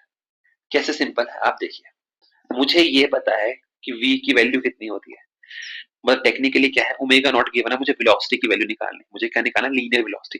लीनियर वेलोसिटी मतलब मुझे v की वैल्यू निकालनी है, और मुझे गिवन क्या है क्वेश्चन में, ओमेगा. तो यानी कि मुझे कोई ऐसा रिलेशन ढूंढना पड़ेगा जिसमें मैं v और ओमेगा को लिख कर पाऊं. तो ऐसा एक ही रिलेशन है कि v is equal to r omega. ये बात हमें पता है ना. देयरफॉर अगर ये बात हमें पता है तो क्वेश्चन फिर आपका यही सॉल्व हो रहा है. देयरफॉर फॉर पॉइंट ए कितना होगा, v is equal to r omega not. A point r distance पे है, पॉइंट बी कितना होगा, v is equal to r omega not. बस डायरेक्शंस का फर्क होगा. किसका फर्क होगा, सिर्फ डायरेक्शंस का फर्क होगा. क्योंकि अब आप घूम रहे हो किस तरह से, हमारी मोशन है इस तरह से, आप इस तरह से जा रहे हो, यहां से आप इस तरह से आ रहे हो. तो v की वैल्यू क्या होगी, v की वैल्यू क्या होगी, v उसका हमेशा टेंजेंशियल एक्ट करता है. तो पॉइंट ए पे जो v की वैल्यू होगी वो इस तरफ को होगी. क्लियर होगी बात को. पॉइंट बी पे वैल्यू किस तरफ को होगी, पॉइंट बी पे आपकी वैल्यू इस तरफ को होगी. तो ये बातें आपको क्लियर होनी चाहिए. पॉइंट बी पे आपकी वैल्यू किस तरफ को होगी, इस तरफ को होगी. तो यानी कि वैल्यूज पे लिख लेते हैं, अलोंग इसको x मान लेते हैं, चलिए इसको x डैश मान लेते हैं, अलोंग ax डैश. ठीक है, अब आता है सबसे ट्रिकी पार्ट. ट्रिकी तो आप उसको कह नहीं सकते, बट आपको ट्रिकी उन्हीं के लिए जिनको कॉन्सेप्ट नहीं पता है. तो अगर आपको कॉन्सेप्ट पता तो वो ट्रिकी नहीं. आपको निकालनी है पॉइंट सी पे. कल हमने ऐसा क्वेश्चन में डिस्कस किया था, मैंने आपको कहा था कि ऐसा क्वेश्चन पी वाई क्यूज में आया हुआ है, ऐसा क्वेश्चन पी वाई क्यू में आया है. मैंने कहा था ना कल एक ऐसे है, तो यहाँ पे इस पॉइंट पे उसकी वेलोसिटी कितनी होगी, इस पॉइंट पे वेलोसिटी कितनी होगी, चींटी चल रही है तो उसकी वेलोसिटी इंक्रीज करेगी या डिक्रीज करेगी जैसे जैसे आप आगे को जाओगे. ठीक है ना, तो वही चीज है ये. तो एट पॉइंट सी कितना होगा, v is equal to omega not, तो ओमेगा नॉट रहेगा. आर कितने डिस्टेंस पे, बस यही चीज आपके लिए इंपॉर्टेंट थी यहाँ पे. आर कितने कितने डिस्टेंस पे, आर बाय टू पे. तो यानी कि r by two omega not. Direction क्या रहेगी, डायरेक्शन इसकी इसकी भी इस तरफ रहेगी, along ax, along ax. Clear होगी बात इतनी सी. बट हमें क्योंकि गिवन है एक फ्रिक्शनलेस टेबल, हमें गिवन है एक फ्रिक्शनलेस टेबल. अगर ये फ्रिक्शनलेस गिवन है तो इस डायग्राम में गलती और है. अगर ये फ्रिक्शनलेस गिवन है ना तो इस डायग्राम में गलती जानते हो क्या है, वो गलती ये है कि यहाँ पे एफ नहीं होगा, ये चीज नहीं होगी. समझ के बात को, क्योंकि फ्रिक्शनलेस गिवन है तो म्यू की वैल्यू 0 गिवन है। अब देखिए, अब पूछ रहा है कि वो रोटेट करेगा कि नहीं करेगा। वो रोटेट नहीं करेगा। Wheel will not rotate. क्यों नहीं रोटेट करेगा? क्योंकि फ्रिक्शनलेस है। रोटेशन जनरेट करने के लिए फ्रिक्शन होनी चाहिए। रोटेशन जनरेट करने के लिए फ्रिक्शन होनी चाहिए, क्योंकि फ्रिक्शन नहीं है वो रोटेट नहीं करेगा, वो एक जगह खड़ा रहेगा। समझ के बात को? क्लियर होगी बात? चलिए नेक्स्ट पॉइंट पे चलते हैं, आगे चलते हैं। ये बहुत इंटरेस्टिंग क्वेश्चन है, बहुत ही ज्यादा इंटरेस्टिंग क्वेश्चन है। और ये जो क्वेश्चन है, ये जो क्वेश्चन था आपका, बता दूं आपको, ये क्वेश्चन भी मैंने आपका एनसीईआरटी से लिया था, ठीक है। और जो आपका नेक्स्ट क्वेश्चन है, ये वाला क्वेश्चन जो है, ये क्वेश्चन भी आपका एनसीईआरटी का ही है। अगर देखिए, यही मैं कहता हूँ, if you are unable to solve NCERT, अगर आप एनसीईआरटी के क्वेश्चंस को ही नहीं कर पा रहे हो, आप नीट के क्वेश्चंस को कैसे करोगे? फिजिक्स में एनसीईआरटी की किताब नहीं पढ़नी, you don't have to go that book for the physics, you don't have to go through physics NCERT, okay? The only thing that you need is NCERT questions. जितने आप एनसीईआरटी के questions को solve कर पा रहे हो, अगर आप 90% क्वेश्चन सॉल्व कर पा रहे हो, आप नीट क्वालिफाइड है। मैं लिख के दे रहा हूँ, अगर आप 90% क्वेश्चन को एनसीईआरटी का सॉल्व कर पा रहे हो, that means in the final examination आप नीट में अराउंड 150 प्लस ही स्कोर करो, ठीक है। इस बात का ध्यान रखिएगा। चलिए इस क्वेश्चन को करते हैं। क्वेश्चन क्या बोल रहा है? अब देखिए, इस क्वेश्चन का, इस तरह का क्वेश्चन आपका पी वाई क्यू भी है, ये भी मैं आपको बता दूं, पी वाई क्यू भी है ऐसा। बट उसमें क्या था, only values were changed, only values were changed, याद रखिएगा। Point of application of force में चेंज था, वैल्यूज चेंज थी, कॉन्सेप्ट यही था। क्लियर होगी बात को? चलिए इस क्वेश्चन को सॉल्व करते हैं। A uniform cube of mass m of side A is placed on a frictionless horizontal surface. On a frictionless horizontal surface. So frictionless horizontal surface के मतलब mu is equal to 0. A vertical force F is applied to the edge. आप क्या कर रहे हो? Vertical force F apply कर रहे हो, कहां पे? एज पे। ये अप्लाई कर रहे हो आप F, ठीक है, यहाँ पे अप्लाई कर रहे हो। What we have to do is match the following, match the following. Column को कॉल नंबर से मैच करना। क्या पता इस साल आपको ये क्वेश्चन आ जाए, तो ध्यान से कर लीजिए इस क्वेश्चन को, ठीक है। तो क्या होगा, अब देखिए, इस क्वेश्चन को करने का सबसे बढ़िया तरीका सिंपल सा यही है। देखिए, पहली चीज ये है कि आपको देखना है कि ऑप्शंस में यहाँ पे प्रोवाइडेड क्या है, आपको चाहिए क्या क्या। आपको देखना है, पहली चीज आपको चेक करनी है, आपको कुछ ऐसा चाहिए जिसमें क्यूब मूव कर सके ऊपर की तरफ को, एक ऐसा चाहिए जिसमें मोशन को एग्जिबिट ना करे, एक ऐसा चाहिए जहां पे रोटेट करे, एक ऐसा चाहिए जहां पे नॉर्मल रिएक्शन इफेक्टिवली A/3, कोई एक ऐसा चाहिए जिसमें कोई मोशन ही ना हो, जिसमें कोई मोशन ही ना हो, ठीक है। तो इस क्वेश्चन को सॉल्व करते हैं। देखिए, इस क्वेश्चन को सॉल्व करना ना, तो मैं आपको एक समझाने की कोशिश करता हूँ। आई होप आप इसको बहुत अच्छे से सीखेंगे। देखिए, आपको क्वेश्चन में क्या चीज गिवन है, पहले इसको समझते हैं। क्वेश्चन में आपको गिवन है ये चीज। अब यहाँ पे थोड़ी सी आपकी इमेजिनेशन में को चाहिए, ठीक है। ये है पॉइंट ओ, यहां से नीचे को लग रहा है वेट mg, mg आपका यहां लग रहा है, ठीक है। और इस डायरेक्शन में आपने क्या किया है, फोर्स को अप्लाई किया है, इस डायरेक्शन में आपने फोर्स को अप्लाई किया है। अब थोड़ा सा इसमें इमेजिनेशन लगाइए, आपने बॉक्स को एक टेबल पे रखा है, और आप उसके एक एज पे अपने धागा बांधा है, और धागे को अगर आप ऊपर को खींच रहे हो, तो ऐसा नहीं कि बॉक्स एकदम से खींच जाएगा। जब आप पर्टिकुलर वैल्यू की फोर्स लगाओगे तो वो ऊपर को खींचना शुरू करेगा। जब वो ऊपर को खींचना शुरू करेगा, तो वो ऐसा नहीं है कि वो एकदम से उठ जाएगा, वो पहले रोटेट होने की कोशिश करेगा, अपने एक्सिस के क्रॉस को क्या करेगा, रोटेट होने की कोशिश करेगा। आई होप ये इतनी सी इमेजिनेशन आपकी काम कर चुकी होगी। इसको मान लीजिए पॉइंट ए जो आपको क्वेश्चन में गिवन है, एज पर द क्वेश्चन ये वैल्यूज आपको गिवन। अब देखिए, जब आप फोर्स उसकी एज पे लगा रहे हो, जब आप फोर्स उसकी एज पे लगा रहे हो, एफ की वैल्यू है, तो आपको देखिए पुश को सॉल्व करने का तरीका क्या है। When force f is applied on edge, किस एज पे लगा रहे हैं, लेट जस्ट से इसको हम ए ले लेते हैं। हमें सब कुछ स्टडी करना है ए के रिस्पेक्ट में, हमें सब कुछ स्टडी करना है ए के रिस्पेक्ट में, जो में ए बी सी डी हम ले लेते हैं। तो यानी कि अगर मैं ए के रिस्पेक्ट में स्टडी करना है तो इस एफ पॉइंट से ये पूरी हम फोर्स पूरी इस पे लगा रहे हैं, ऐसा तो है नहीं कि आधी जगह पे फोर्स लगा रहे हैं, हम पूरी इस एज पे फोर्स लगा रहे हैं, है ना। तो इस एज से पॉइंट ए वाली एज कितने डिस्टेंस पे, ए डिस्टेंस पे है, तो टॉर्क की वैल्यू कितनी होगी, टॉर्क की वैल्यू जिसको हम टॉर्क A1 मान लेते हैं, वो वैल्यू हो जाएगी एफ ए,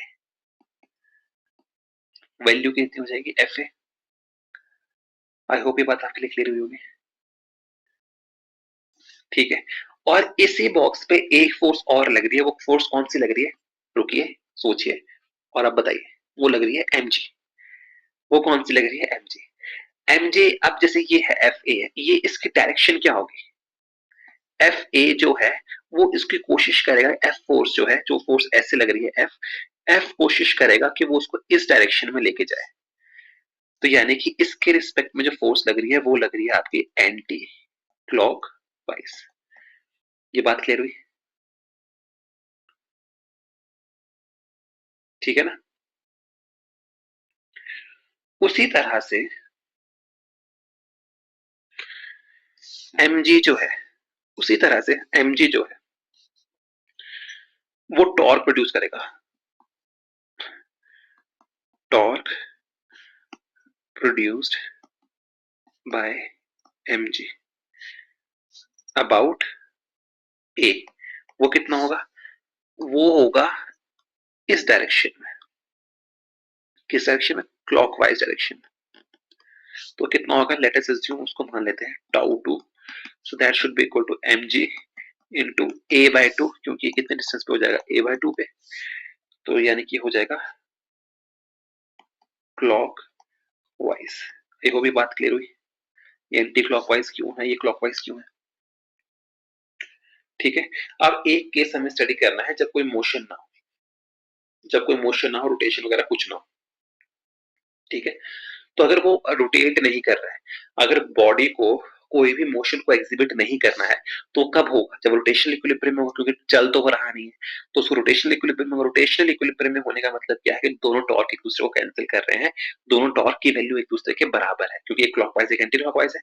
तो इसका मतलब ये होगा tau one will be equal to tau two, so this implies f a will be equal to m g a by to.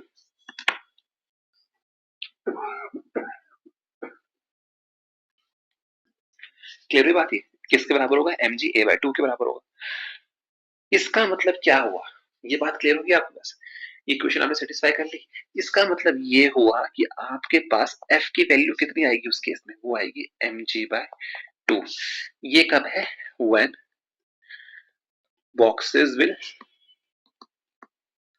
Not move, not boxes but box will not move और rotate, क्योंकि equilibrium में वो चीज पड़ेगी।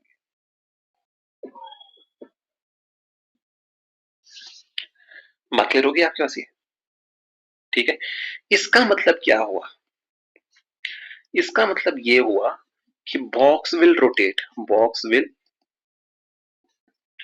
Rotate only if, कब करेगा, जब tau one की वैल्यू टाउ टू से ज्यादा हो, एफ की वजह से टॉर्क प्रोड्यूस हो रहा है, जब उसकी वैल्यू टाउ टू से ज्यादा है तभी वो रोटेट करेगा, ठीक है। इसका मतलब ये हुआ F into A must be greater than m g of A by two, और F greater than m g by two. तो ऐसी कोई ऑप्शन आपके पास है, हाँ ये रही, f greater than m g by two, f greater than m g by two, f greater than m g by two, तो क्या हो रहा है, तो बॉक्स क्या कर रहा है, रोटेट कर रहा है, रोटेट करना शुरू करेगा, धीरे धीरे आगे को भी बढ़ेगा, है ना। तो यानी कि ये बी की ऑप्शन जाएगी आपकी, बी जाएगा आपका थ्री के साथ। आई होप ये बात क्लियर होगी आपकी। तो क्या मैं ए को लिंक कर सकता हूँ किसी के साथ, सॉरी सॉरी सॉरी, ये जो है मेरे पास क्या इक्वेशन निकल के आई थी, tau one is equal to tau two, F is equal to m g by two, ऐसी कोई ऑप्शन है मेरे पास, F is equal to m g by two, अभी तो कोई ऐसी ऑप्शन नहीं है, ठीक है। इसके बाद आपको क्या बोल रहा है, आपको normal reaction effectively at a by three, normal reaction effectively at a by three from a, no motion. ठीक है, बेसिकली क्या करना है, आपको बोल रहा है कि ए बाई थ्री पे स्टडी करो। ए बाई थ्री, अगर मैं ए बाई थ्री डिस्टेंस पे हूं तब क्या होगा, ये कह रहा है स्टडी करने के लिए।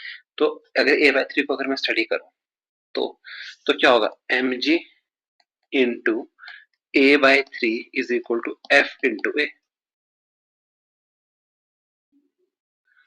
और F is equal to m g by three. तब आपके पास इक्वेशन क्या निकल के आ रही है, तब आपके पास F is equal to m g by three निकल के आ रही है। क्लियर होगी बात को। इसका मतलब ये हुआ, अब आप घुमाने के लिए कितने फोर्स चाहिए आप, इसका मतलब ये हुआ इस फोर्स पे क्या कर रहा है, एम जी बाई थ्री पे वो घूम जा रहा है, एम जी बाई थ्री पे वो घूम जा रहा है।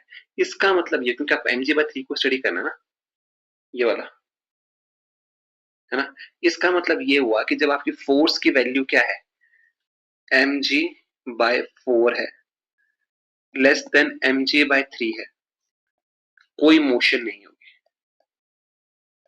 कोई मोशन नहीं होगी। इसमें एक्चुअली क्या आता है कि आपको थोड़ा सा कंफ्यूजन इस क्वेश्चन में ये हो रहा होगा, क्योंकि इस क्वेश्चन में हमें ऑप्शंस को और को साथ में लेके चलना है, उसको ऑप्शंस को और उसको लेके साथ में लेके चलना है। ठीक है, तो इसको, इस क्वेश्चन को मैं आपको फिर से समझा दूं ताकि आपको समझने में और आसानी रहे। यानी कि जो आपकी फोर्स की वैल्यू है ना, अगर आपकी फोर्स की वैल्यू क्या है, m g by four f और एम जी बाई टू के बीच में है, तब आप कहां जा रहे हो, मोशन नहीं हो रही है। ए जाएगा आपका टू के साथ, अभी मैं सब समझाता हूं आपको कि कैसे सब चीजें आई। सी जाएगा ऑप्शंस के अकॉर्डिंगली, अगर एफ की value greater than m g है, F is greater than m g, ठीक है, तो आपका जाएगा ये वन के साथ, सब समझाता हूं आपको मैं, देखिए। और डी रह गया f greater than m g by four, तो ये जाएगा फोर्थ के साथ। देखिए, इस क्वेश्चन को फिर से समझते हैं हम एक बार, ताकि आपको थोड़ी क्लैरिटी रहे, आपको क्वेश्चन कंफ्यूजन ना आए। देखिए, इस क्वेश्चन को करने का सबसे बढ़िया तरीका ये था कि आप ऑप्शंस को इस पूरे कंसेप्ट पे अप्लाई करते चलिए, एक एक करके ऑप्शंस को सारे कॉन्सेप्ट पे अप्लाई करते चलिए। देखिए, पहला कॉन्सेप्ट हमने क्या अप्लाई किया कि जब फोर्स की वैल्यू एफ की हमने ए के रिस्पेक्ट में, जो ए के क्रॉस एज है उसके रिस्पेक्ट में हमने क्या किया, इस टॉर्क की वैल्यू को कैलकुलेट किया, और हमने ये नोटिस किया कि टॉर्क की वैल्यू ऑब्जेक्ट रोटेट कब करेगा, क्योंकि एफ की वजह से क्या है, रोटेशन एंटी क्लॉकवाइज है, एमजी की वजह से क्लॉकवाइज है। तो हमने ये नोटिस किया कि जब आपकी value m g by two आ रही है, यहाँ पे देखिए ना आपके पास क्या आ रहा है, F is equal to m g by two, ठीक है, F is equal to m g by two है ना। तो आप ये नोटिस कर रहे हो कि आपकी वैल्यू अगर एम जी बाई टू है तब बॉक्स रोटेट नहीं कर रहा, बट जैसे आपकी एफ की value greater than m g by two है, ये तो हमने यहाँ पे प्रूव कर लिया ना। देखिए, हम क्या कहते हैं, torque produce by m g about a will be anticlockwise, तो यानी कि बॉक्स मूव कब नहीं करेगा, बॉक्स मूव तब नहीं करेगा जब टाउ वन की वैल्यू टाउ टू के बराबर होगी। तो यानी कि इस इक्वेशन का मतलब क्या हुआ कि एफ की value m g by two होगी, यानी कि हमने क्या पता लगा कि अगर एफ की value m g by two है तो बॉक्स रोटेट नहीं कर रहा। तो यानी कि बॉक्स रोटेट कब करेगा, जब एफ की value greater than m g by two हो जाएगी। तो क्या इक्वेशन हमारी सेटिस्फाई कर रही है थ्री को, कर रही है, बिल्कुल कर रही है। आई होप ये बात कर रही है, ठीक है। अब नेक्स्ट पे चलते हैं, हमने क्या किया, बॉक्स रोटेट कब करेगा, यानी कि एफ की value greater than m g by two, ये चीज हमने यहाँ प्रूफ की, ठीक है। अब हमें स्टडी करना है f greater than m g by four और एम जी बाय फोर और एम जी बाय टू, मगर इसको हम स्टडी तभी कर पाएंगे जब हम यहीं से जी बाय फोर को हमें देखना पड़ेगा, जी बाय फोर आ कहां से रहा है। तो उसके लिए अगर हम ऑप्शन में बहुत ध्यान से देखें तो हमें पता लग रहा है कि हमें एक चीज और स्टडी करनी है कि जब नॉर्मल रिएक्शन हो effectively at A by three from A by three from A से ए बाय थ्री डिस्टेंस में, ए से ए बाय, तो हम क्या करेंगे, टॉर्क को फिर से स्टडी करेंगे एट ए बाय थ्री पे। तो अगर हम टॉर्क को ए बाय थ्री पे स्टडी करें तो मेरे पास एफ की वैल्यू निकल के आ रही है m g by three, f की वैल्यू कितनी निकल के आ रही है, एम जी बाय थ्री, और चलने के लिए कितनी वैल्यू चाहिए, एम जी बाय टू, हमारे पास निकल के कितनी आ रही है, अगर मैं ए बाय थ्री पे स्टडी करूं तो मेरे पास एफ की वैल्यू कितनी निकल के आ रही है, एम जी बाय थ्री, मगर मुझे चलने के लिए कितनी वैल्यू चाहिए, एम जी बाय टू से ज्यादा, तो एम जी बाय थ्री उससे कम है ना, तो वो मूव करेगा कि नहीं करेगा, वो नहीं करेगा, वो मूव नहीं करेगा। इसका मतलब क्या हुआ, कोई मोशन नहीं हुई। इसका मतलब ये हुआ कि जब आपकी एफ की वैल्यू आपकी mg/3 आ रहा था ना, हाँ, अब इसका मतलब ये हुआ कि आपकी अगर mg4 less than f less than mg/2, अगर मैं इस कंडीशन को स्टडी करूं, अगर मैं इस कंडीशन को स्टडी करूं, तो यानी कि फोर्स की वैल्यू किसके बीच में है, mg/4 और mg/2 के बीच में। चलने के लिए क्या वैल्यू चाहिए, mg/2 से ज्यादा। तो यानी कि अगर यहाँ पे कहीं पे अगर ये अगर तो यानी कि बॉडी क्या कर रही है, मूव नहीं कर रही है, क्योंकि कोई मोशन नहीं हो रही है। अगर यहीं पे क्वेश्चन ये होती कि mg/4 mg/2 ये, तब आपको क्या होता है, पेपर में ऐसे कंफ्यूजन क्रिएट कर सकता है वो, कि अगर फोर्स की वैल्यू अगर इससे ज्यादा है, इन सबसे ज्यादा, तो रोटेट कर जाएगा। तब यहाँ पे क्वेश्चन ये नहीं होगा, तब Q will not exhibit motion, तब ये नहीं होगी ऑप्शन, तब होगी Q will exhibit the motion. Clear होगी बात को, तो यानी कि ये ऑप्शन भी क्लियर हो गया, ये ऑप्शन भी क्लियर हो गया। अब ग्रेटर देन mg/4 है, अब फिर क्या बोल रहा है कि f is greater then mg। अगर मैं f की वैल्यू ग्रेटर देन mg, तो ऑब्वियस सी बात है वो ऊपर उड़ जाएगा। ये तो नो ब्रेनर था, इसमें तो लाइक आप सोचे बिना भी कर सकते हैं, खुद इस दिमाग लगाएं। अगर मैं फोर्स की वैल्यू को ज्यादा ही कर दूं, अगर आप पूरे क्यूब के वेट से ज्यादा ही वो लगा, तो क्यूब तो हवा में उड़ ही जाएगा ना, तो c3 चला जाएगा। और f greater than mg/4, f greater than mg/4, अगर मैं f की वैल्यू mg/4 से ज्यादा लगाऊं, तब भी कोई मोशन नहीं होगी, क्योंकि mg/2 से ज्यादा चाहिए। Normal reaction effectively at a/3, no motion. Clear होगी बात इतनी, आई होप अब ये क्वेश्चन क्लियर हो चुका होगा। ठीक है, चलिए नेक्स्ट क्वेश्चन पे चलते हैं। नेक्स्ट क्वेश्चन क्या है, अच्छा ये क्वेश्चन आपको याद रखिएगा, ये क्वेश्चन भी आपका एनसीईआरटी का है, और ये क्वेश्चन आपका पीवाईक्यू भी है। समझ पा रहे बात को, पीवाईक्यू किस तरह से था, उन्होंने क्या किया था कि यहाँ पे डी पे क्या किया था, डी पे आपने क्या किया था, एक होल क्रिएट कर दिया जिससे सैंड जो है कॉन्टिन्यूसली नीचे को जा रही है। उस केस में बताना था कि सेंटर ऑफ ग्रेविटी में क्या फर्क पड़ेगा। तो वो चीज, वो क्वेश्चन आएगा ग्रेविटेशन में, बट वो क्वेश्चन यहाँ से सॉल्व हो सकता है, तो इस क्वेश्चन को हम ग्रेविटेशन में करेंगे। बट इस क्वेश्चन क्या है, इस क्वेश्चन को समझ लेते हैं। अच्छा, which of the following point is likely the position of center of mass of the system is shown in the figure। अच्छा, ये नहीं कि ये पूछ रहा है कि ए बी सी डी में से सेंटर ऑफ मास कहाँ होगा।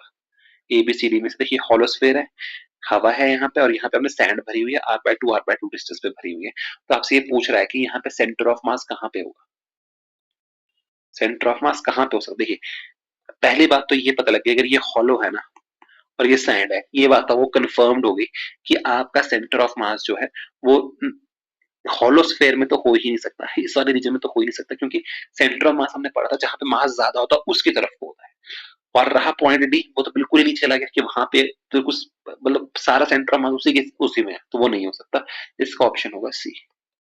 सेंटर ऑफ मास कहाँ लाई कर सकता है, पॉइंट सी पे, मोस्ट प्रोबेबल पोजीशन उसकी जो है वो ये। क्लियर होगी बात को, ठीक है, चलिए नेक्स्ट क्वेश्चन पे चलते हैं। ये जो क्वेश्चन है आपका, ये क्वेश्चन बहुत ही अच्छा क्वेश्चन है, ये क्वेश्चन भी आपका एनसीईआरटी का ही है। अब देखिए, आप सोचिए एनसीईआरटी में कितने अच्छे क्वेश्चन है। आप अगर अननेसेसरीली अलग अलग ऑब्जेक्टिव बुक्स पे नहीं भागना है, इसी पे फोकस करेंगे। अब देखिए भी एनसीईआरटी का क्वेश्चन है, क्या बोल रहा है, ये बोल रहा है the density of a non uniform rod, याद रखिएगा वर्ड क्या है, non uniform, of length 1 metre is given by rho of x, is given by rho of x is equal to a of 1 plus bx square, where a and b are constants, and x की value जो है वो किसके बीच में range कर रही है, x की वैल्यू जो है वो आपकी रेंज कर रही है बिटवीन 0 से लेके 1 के बीच में। डन।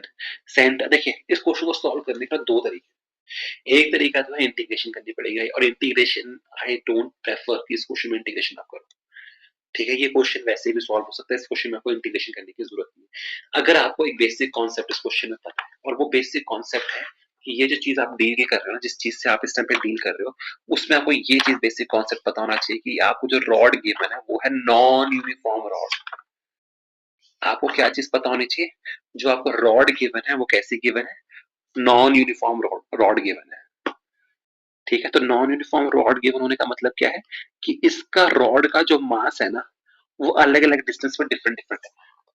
समझ के बात को, और वो जो मास है वो इस रिलेशन के अकॉर्डिंगली वेरी करेगा, क्योंकि डेंसिटी को मास पर वॉल्यूम होती है ना, तो डेंसिटी जिस हिसाब से वेरी करेगी मास उस हिसाब से वेरी करेगा। तो ये बात आपके लिए क्लियर हुई। ठीक है। दूसरी चीज आपको यहाँ पे एक चीज और भी गिवन है कि ए और बी कांस्टेंट है, तो उससे हमें कुछ डील करने की जरूरत नहीं है। तीसरी चीज हमें एक और चीज पता गिवन है कि एक्स की वैल्यू जो है 0 और 1 के बीच में लाई कर रही है। एक्स की वैल्यू 0 और 1 के बीच में लाई कर रही है। देखिए कितना इंटरेस्टिंग क्वेश्चन है। मैक्सिमम बच्चे इस क्वेश्चन को छोड़ के आएंगे, पर देखिए करने का तरीका क्या है। 0 और 1 के बीच में, यहाँ पे बेसिक मैथमेटिक्स भी नहीं चाहिए, यहाँ पे आपकी बेसिक कॉमन सेंस चाहिए कि आपको पता है 0 1 मीटर लेंथ की रॉड है, एक्स की वैल्यू 0 और 1 के बीच में लाई करेगी, यानी कि 0 से शुरू हो सकती है 1 तक जा सकती है। ठीक है, तो डेंसिटी की वैल्यू जब x की वैल्यू लेट जैसे x की वैल्यू है 0, तब डेंसिटी की वैल्यू कितनी होगी, तब होगी डेंसिटी की वैल्यू a 1 प्लस b 0 का स्क्वायर, तो इट शुड बी a। तब डेंसिटी कितनी होगी a, और a क्या है अपने आप में कांस्टेंट है, यानी कि जब आप x पे हो तो डेंसिटी जो है कांस्टेंट है। तो अगर ये चीज है, अगर ये चीज है, ठीक है, अगर ये चीज हुई तो दिस इंप्लाइज, अगर मान लो उसकी डेंसिटी कांस्टेंट होगी, अगर x की वैल्यू है 1 मीटर 0 सॉरी यानी कि अगर x की वैल्यू है 0 तो डेंसिटी कांस्टेंट होगी। अगर डेंसिटी कांस्टेंट हो गई तो 1 मीटर लेंथ की जो रॉड है, हमने पढ़ा है अगर डेंसिटी कांस्टेंट होगी, यूनिफॉर्म बॉडी हो गई, तो उसका सेंटर ऑफ मास हमेशा उसके सेंटर पे लाई करेगा। तो यानी कि वो कहीं 50 सेंटीमीटर पे लाई करेगा, वो यहाँ पे 50 सेंटीमीटर पे लाई करेगा। आई होप ये बात आपके लिए क्लियर होगी। ठीक है,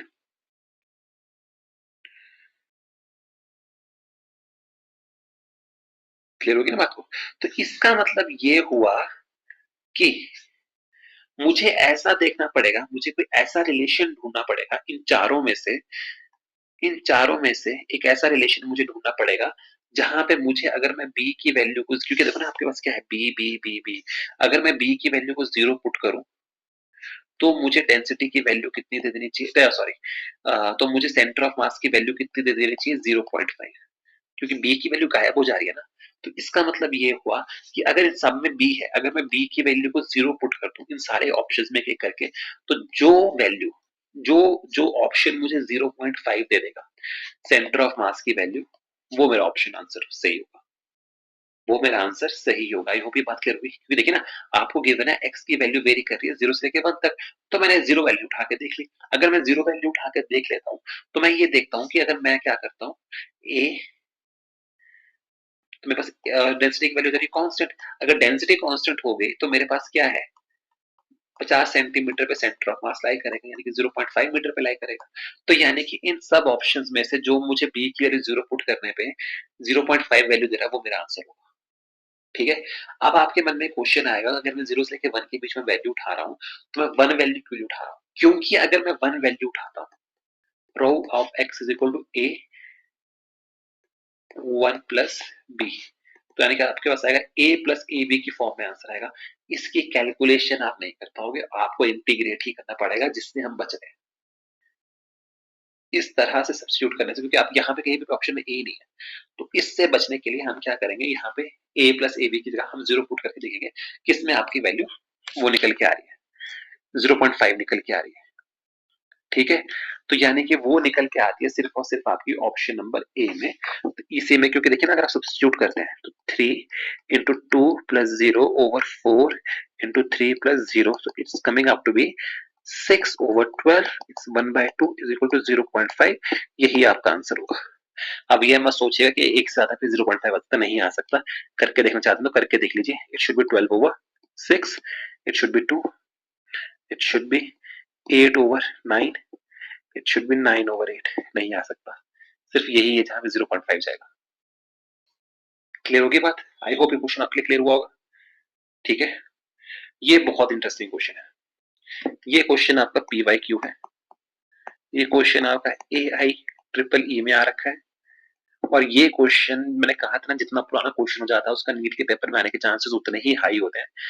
तो ये क्वेश्चन आने की प्रोबेबिलिटी इस टाइम वेरी हाई है, क्योंकि आई एम एक्सपेक्टिंग कि इस बार आपका पेपर टफ आएगा। मैं ये नहीं कहता बहुत टफ आएगा, बट स्टिल टफ आएगा। और AI EEE का तो लेवल तो खैर नीट के बराबर ही था, और प्री एंड मेंस हो गया, तो आप ये मान के चलिए क्वेश्चन तो आपको आना ही आना है इस तरह का क्वेश्चन। ठीक है ना, तो चलिए इस क्वेश्चन को देखते हैं, क्वेश्चन में क्या बोल रहे हैं। जितना बड़ा क्वेश्चन होता है ना, उसको सॉल्व होना उतना आसान होता है। समझ के बात को देखिए किस तरह से सॉल्व करेंगे। A thin rod of length L given है, रॉड गिवन है, लेंथ कितनी है रॉड की L, is lying along the x-axis. Okay, done. With its end at x is equal to 0 and x is equal to L. With its end x is equal to 0 and x is equal to L. 0 and x is equal to L. Linear density, mass per unit length given है आपको. Mass per unit length. एक बार का paper में हमेशा ध्यान रखिएगा कि linear density given है, सरफेस डेंसिटी गिवन है, वॉल्यूम डेंसिटी गिवन है. लीनियर डेंसिटी होने जहां पे यहाँ पे मास पर यूनिट लेंथ लिखा है, हो सकता है उसमें ना लिखा हो. लीनियर डेंसिटी का मतलब होता है m by l. Areal density, surface density का मतलब होगा mass divided by area. Volume density का मतलब होगा मास डिवाइडेड बाय वॉल्यूम. ठीक है ना. तो m by l यह वेरी कर रहा है विद x के साथ, as k x over l raise to power n. Okay, done. यहाँ पे इंपॉर्टेंट चीज क्या है, n की वैल्यू जो है वो 0 हो सकती है और पॉजिटिव नंबर हो सकती है. That means n should be greater than equal to 0. 0 हो सकती है या पॉजिटिव नंबर हो सकता है. यही वैल्यू बच रही है आपकी. If position of centre of mass of the rod is plotted against n, position of centre of मास को हम n के रिस्पेक्ट में प्लॉट कर रहे हैं. Which of the following graph clearly. Okay, देखिए इजी क्वेश्चन है, डिफिकल्ट क्वेश्चन नहीं है. अगर आप थोड़ा सा इसमें दिमाग लगाएं, आपको गिवन है n की वैल्यू 0 से लेकर पॉजिटिव हो सकती है और आपको ग्राफ प्लॉट करना है n और सेंटर ऑफ मास के बीच में. आप क्या कीजिए, क्योंकि n की वैल्यू 0 हो सकती है तो आप n की वैल्यू को 0 सब्स्टिट्यूट कीजिए. k x over l raise to power n. अगर मैं इसकी वैल्यू को 0 पुट करता हूं, x over l raise to power 0, anything raise to power 0 is 1, तो वैल्यू आ जाएगी k. वैल्यू कितनी आ जाएगी, k. यानी कि आपका जो लीनियर मास डेंसिटी है वो कांस्टेंट है. और अभी हम पिछले क्वेश्चन में करके आए हैं, अगर मास डेंसिटी कांस्टेंट है तो आपका सेंटर ऑफ मास कहां लाई करेगा, उसके सेंटर में लाई करेगा. तो यानी कि वो ऑप्शन जहां पे आपका सेंटर ऑफ मास L/2 पे लाई नहीं कर रहा, क्योंकि L है ना, तो यानी कि L/2 पे लाई करेगा. तो यानी कि वो ऑप्शन जहां पे आपका सेंटर ऑफ मास L/2 पे लाई नहीं कर रहा है, for n is equal to 0, वो ऑप्शन गलत है. जैसे कि ये ऑप्शन आपकी गलत हो गई, L/2 पे लाई नहीं कर रहा है. ये ऑप्शन आपकी गलत होगी, पहले देखते ही आपको पता लग गया क्वेश्चन गलत हो गया. ये अब आपका ऑप्शन ये हो सकता है, ये हो सकता है, ये हो सकता है. मैक्सिमम बच्चे दिमाग क्या लगाएंगे, ये एक ऑप्शन डिफरेंट दिख रही है, इसको टिक करके आ जाते हैं. नहीं, तो ये ऑप्शन आपकी गलत होगी. अब आपके पास बचे ये. अब ऑप्शन 3 जो है, अगर मैं देखें k x over l raise to power n, अगर मैं के की वैल्यू एन की वैल्यू 1 पुट करूं, मेरे पास वैल्यू आ रही है एक्स ओवर एन. अगर मैं 2 पुट करता हूं तो x square over L square. तो हमें यहाँ पे देखने को मिल रहा है कि के की वैल्यू, सॉरी, डेंसिटी की वैल्यू जो है वो एक्स के साथ वेरी कर रही है. तो सेंटर ऑफ मास की पोजीशन कांस्टेंट तो नहीं होगी. तो ये ऑप्शन भी आपका बाहर हो गया. ये ऑप्शन भी आपका बाहर हो गया. ठीक है. अब आपके पास ऑप्शन बच रही है A and option B. Option A and option B. अब आपके पास ये दो ऑप्शन बच रही है. ठीक है. तो अब देखते हैं क्या होगा. तो अगर मैं सपोज करो के की वैल्यू को सब्स्टिट्यूट करता हूं एज, हमने 2 पुट कर लिया, हमने 3 पुट कर लिया, 3 पुट करके देखते हैं. तो यानी कि के x cube over L cube, यानी कि over a period of time के की वैल्यू क्या कर रही है, के की वैल्यू क्या कर रही है, वो क्या कर रही है, इंक्रीज कर रही है. यानी कि उसका जो मास है वो इंक्रीज कर रहा है ऑपोजिट डायरेक्शन में. मतलब जैसे पहले x इज इक्वल टू 0 पर सपोज करो कि सारा मास की जो डेंसिटी थी वो सारी सारी, तो धीरे धीरे मास जो है ऑपोजिट डायरेक्शन में शिफ्ट हो जाएगा. जब मास आपको ऑपोजिट डायरेक्शन में शिफ्ट हो जाएगा ना, उस वजह से क्या होगा, यानी कि x is equal to l, जब x की वैल्यू को मैं l पुट करूंगा तो मास कहां, तब जैसे डेंसिटी कांस्टेंट हो जाएगी. देखो अगर मैं k, क्या आपका गिवन है k x over l raise to power n. अगर x की वैल्यू l हो जाए, अगर मैं शिफ्ट करते करते धीरे धीरे यहाँ पे क्या करूंगा, धीरे धीरे आगे आगे बढ़ रहा हूँ ना यहाँ पे, यानी कि सब्स्टिट्यूट कर धीरे धीरे मैं आगे बढ़ रहा हूँ. तो जैसे सपोज करो कि मैं एल पे पहुंच गया, तो मेरे पास रिलेशन क्या हो जाएगा, k l over l raise to power n 1 raise to power, तो फिर से के हो जाएगी. यानी कि k is equal to l पे सेंटर ऑफ मास कहां पहुंच जाएगा आपका, other end of the rod पे, other end of the rod पे पहुंच जाएगा और वहां जाके कांस्टेंट हो जाएगी वैल्यू. तो यानी कि ये कर्व भी आपका नहीं हो सकता, ये कर्व आपका आंसर होगा. समझ पा रहे हो बात को. इस कर्व में क्या बोल रहा है कि धीरे धीरे बढ़ रही है, फिर एकदम से ऊपर गई और वो बढ़ गई. नहीं, आपको देखना पड़ेगा कि के एक्स ओवर एल को यहाँ पे रेस्ट पावर एन है. आप जब धीरे धीरे, आप क्या है, density over the period of time बढ़ रहे हैं. आप सपोज करोगे हम एल की जगह एल बाय 2 पे होता है, तो के L/2 इंटू 1/n, तो एल कट जाता, रेस्ट पावर n था, तो k 1/2 रेस्ट पावर n होता। तो ये वैल्यू तो हमेशा k और k से तो कम होगी। k से तो वैल्यू देखो ना मैं क्या कह रहा हूँ, मैं ये कह रहा हूँ कि अगर आप मान लीजिए k L/2 पे पहुंच जाते इंटू वन, आपके पास क्या है k x/l rest power n। तो अगर सपोज करो आप x की वैल्यू L/2 लेके चलते हैं, तो L/2 into 1/l rest power n, तो यानी कि k 1/2 रेस्ट पावर n हो जाता। ये वैल्यू हमेशा छोटी होगी किससे, k L/l rest power n, यानी कि k से। यानी कि ये वैल्यू आपको पता लग रही है कि पहले क्या है, वैल्यू धीरे धीरे धीरे बढ़ेगी, कम होगी, ठीक है ना।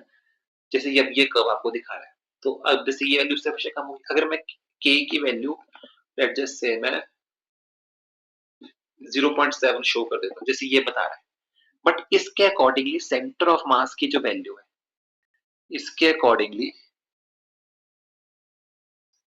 जो सेंटर ऑफ मास की वैल्यू है वो कहां को जा रही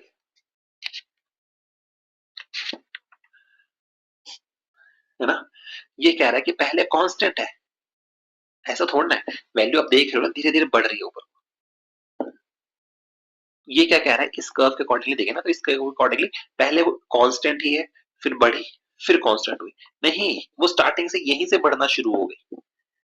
क्यों, क्योंकि अगर x इक्वल टू k थी, ठीक है, लीनियर मास डेंसिटी k थी, मास की वैल्यू बढ़ रही है, सेंटर ऑफ मास शिफ्ट करेगा, इस वजह से क्या है, ये कर्व आपका आंसर होगा, ये कर्व भी आपका आंसर नहीं होगा। आई होप क्वेश्चन क्लियर हुआ होगा। कुछ डाउट्स होंगे तो प्लीज मेक श्योर आप बताइएगा, ठीक है। चलिए अगले क्वेश्चन पे चलते हैं। अगला क्वेश्चन क्या कह रहा है, particle particle m is moving in yz plane with uniform velocity v, with its trajectory parallel to positive y-axis and intersecting z-axis at a, and intersecting z-axis at a. Okay okay, आगे बढ़ते हैं। Change in angular momentum about the origin.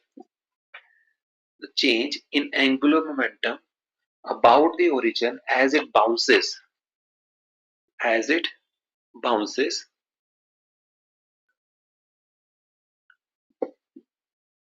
elastically from wall at y is equal to constant is. अब देखिए ये question जो है ना, ये बहुत ही अच्छा क्वेश्चन है, ये क्वेश्चन बहुत ही अच्छा क्वेश्चन है सही में, ठीक है। अब जरा सा इस क्वेश्चन में थोड़ा आप सोचिए कि इस क्वेश्चन को हम किस तरह से कर सकते थे।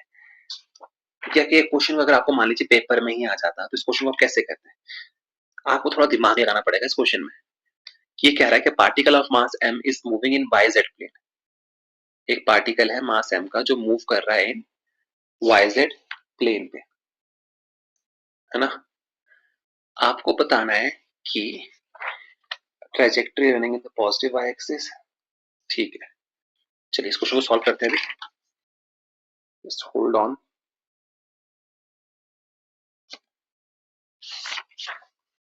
मुझे ऐसा लग रहा है इस क्वेश्चन में मैंने कुछ मिस किया है,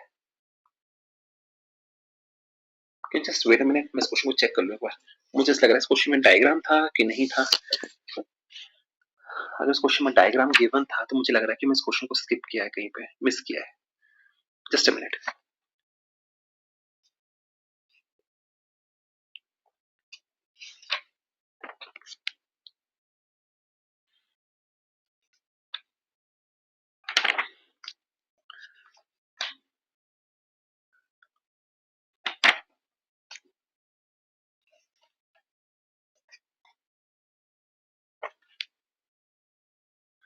आई डोंट नो, मुझे ऐसा लग रहा है मैं इस क्वेश्चन को कहीं मिस किया है।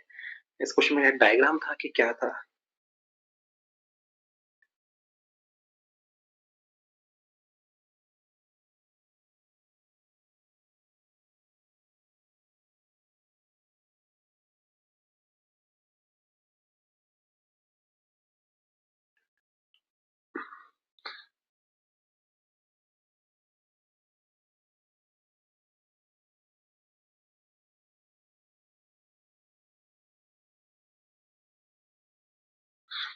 इस क्वेश्चन में डायग्राम मिस किया था मैंने, इस क्वेश्चन में डायग्राम गिवन था, सो सॉरी आपको वेट करना पड़ा।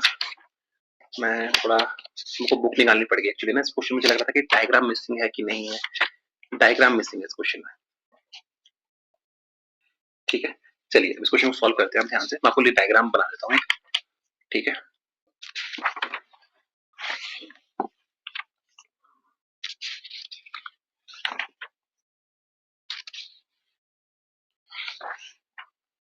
चलिए डायग्राम बना देता हूँ। इस क्वेश्चन में डायग्राम मिस कर दिया। डायग्राम इसका कुछ इस तरह से था, हम सो सॉरी, आपको वेट करना पड़ा। डायग्राम कुछ इसका इस तरह से था।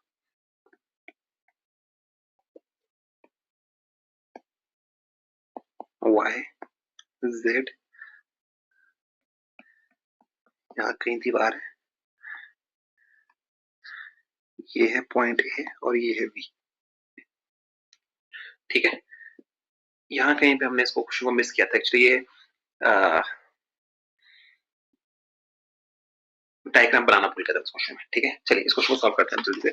क्वेश्चन में टाइम ज्यादा हो गया आज की उसमें, तो चलिए क्वेश्चन को सॉल्व करते हैं। देखिए क्वेश्चन में क्या कह रहा है आपको। क्वेश्चन में आपको ये कह रहा है particle of mass m is moving in a y z plane with uniform velocity v, ठीक है, सब कुछ गिवन है। और intersecting at z is equal to a, particle जो है यहाँ से मूव कर रहा है, z is equal to a पे उसको इंटरसेक्ट कर रहा है। The change in angular momentum about the origin as it bounces back, कोई दिक्कत नहीं। देखिए आपको ये पता है कि इनिशियल वेलोसिटी, अगर आप इसको ध्यान से देखें तो आपकी इनिशियल वेलोसिटी किस डायरेक्शन में है, इनिशियल वेलोसिटी आपकी y एक्सिस में है। तो अगर मैं इसकी इनिशियल वेलोसिटी की अगर मैं बात करूं, इनिशियल वेलोसिटी vi अगर मैं उसको लेके चलता हूं, तो vi की वैल्यू कितनी है, v j कैप। क्लियर हुई बात, ठीक है। उसके बाद क्या हुआ, ये गई इस वॉल पे टकराई, तो टकराने के बाद बॉल की डायरेक्शन क्या हो जाएगी, ये तो फाइनल वेलोसिटी किस डायरेक्शन में होगी, वो हो जाएगी वी एफ ले लेते हैं माइनस वी जे कैप हो जाएगा। आई होप ये बात क्लियर हुई, कोई डाउट्स यहाँ पे, ठीक है। अब एक चीज बहुत इंटरेस्टिंग चीज मैं आपको एक और बताता हूँ इस क्वेश्चन में। आपको निकालना है क्या है, एंगुलर मोमेंटम निकालना है। एंगुलर मोमेंटम निकालने का आपको कोई ऐसा फॉर्मूला ढूंढना पड़ेगा जिसमें आप एल को एम से रिलेट, सॉरी वी से रिलेट कर सको। तो ऐसा सिर्फ एक ही फॉर्मूला है जिसको आप इससे रिलेट कर सकते हो, वो है m v r, m v r, यही फॉर्मूला है ना आपके पास। अब एक्चुअली में प्रॉब्लम ये है कि आप डील कर रहे हो टू डायमेंशन में। Since you are dealing in two dimensions, तो आपको क्या करना पड़ेगा, आपको इस क्वेश्चन को सॉल्व करने के लिए, जब आप इसको सॉल्व करोगे इस क्वेश्चन को, तो आपको क्या करना पड़ेगा कि इस क्वेश्चन में आपको एक्स एंड वाई कोऑर्डिनेट्स के रिस्पेक्ट में चलना पड़ेगा। और अगर हम इस क्वेश्चन को बहुत ध्यान से देखें कि अगर ये है पॉइंट ए पे, तो यानी कि इसका जेड कोऑर्डिनेट जो है वो हमेशा कांस्टेंट है, वो है ए ही रह रहा है, वो आपका हमेशा ए ही रह रहा है। मगर वाई कोऑर्डिनेट की वैल्यू यहाँ पे डिफरेंट है, ये वाई कोऑर्डिनेट है ना, ये वैल्यू यहाँ डिफरेंट है, ये वैल्यू यहाँ डिफरेंट है, ये वैल्यू यहाँ डिफरेंट है। तो आप यहाँ पे डालोगे आर वेक्टर की वैल्यू, आर वेक्टर की वैल्यू आएगी आपके पास वाई जे कैप, ठीक है, Y j cap plus a k cap. I hope ये बात आपको समझ आई होगी। या इसको इस पॉइंट को लिखूंगा, किस तरह से लिखूंगा, इसको लिखूंगा मैं वाई ए, तो यानी कि वाई जे कैप, जैसे हम लिखते हैं ना एक्स वाई कोऑर्डिनेट को लिखते हैं। सपोज करो कि आपके पास ये है एक्स वाई, तो इसको लिखता हूं मैं एक्स आई cap plus Y j cap. तो वैसे ही यहाँ जेड है, यहाँ वाई है, तो ये कितना हो जाएगा वाई जेड, तो हो जाएगा y j cap plus Z के कैप। और जेड की वैल्यू हमें पता है ए गिवन है, तो हम उसको सॉल्व कर लेंगे, ठीक है। अब क्या है, अब हम क्या करेंगे, यहाँ पे आपको चेंज इन एंगुलर मोमेंटम निकालना है। तो चेंज इन एंगुलर मोमेंटम निकालने के लिए आपको सिंपल सा फॉर्मूला लगाना पड़ेगा, delta l vector will be equal to, change in angular momentum निकालना, तो that will be equal to r vector cross m into v final vector minus v initial vector.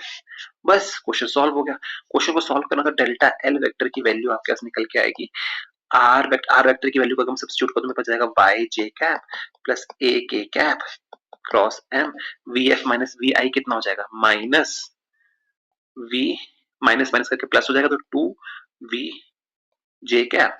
तो आपका डेल्टा एल वेक्टर की value निकल के आएगी y j cap plus a k cap into minus two m v j cap.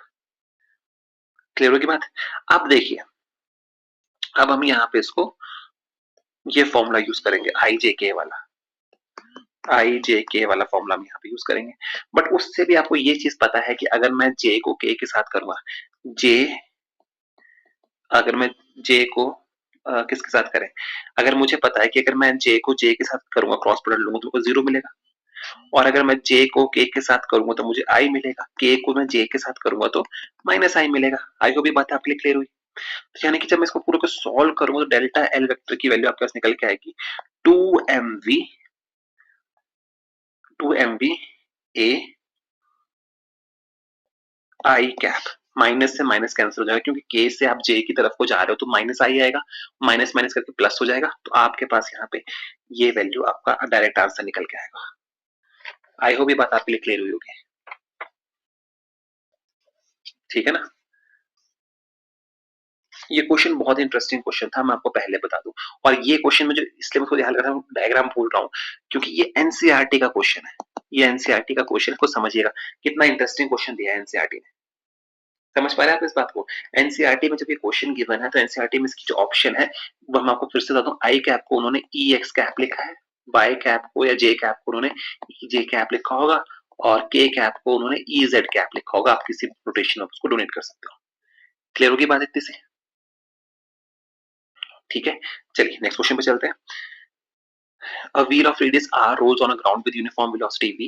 The velocity of the topmost point, आपको पूछ रहा है topmost point की velocity relative to the bottommost point की, topmost point की velocity relative to the bottommost point की, यानी कि आपको relative velocity निकालनी है topmost point की relative to the lowest most point की। तो बहुत easy क्वेश्चन है। किस तरह से, देखिए अगर मैं इसका डायग्राम प्लॉट करूं, अगर मैं इसका डायग्राम प्लॉट करूं,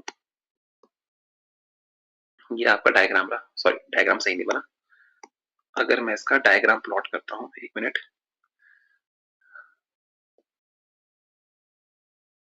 ठीक है। अगर मैं लोवेस्ट पॉइंट पे बात करूं, अगर मैं लोवेस्ट पॉइंट पे बात करूं, assuming this is our lowest point, तो लोवेस्ट पॉइंट पे बात करूं तो यहाँ पे अगर हम ध्यान से देखें, अगर मान लीजिए इस डायरेक्शन में घूम रहा, ओमेगा की वैल्यू है आपकी, इस पॉइंट के रिस्पेक्ट में वेलोसिटी की वैल्यू क्या होगी, इधर लोवेस्ट पॉइंट हो गया ये हो गया आर, ठीक है। तो यानी कि लोवेस्ट पॉइंट पे वेलोसिटी कितनी होगी, v is equal to r omega. Clear होगी बात इतनी सी। हाईएस्ट पॉइंट पे अगर चले, अब मैं चलूं अगर हाईएस्ट पॉइंट पे,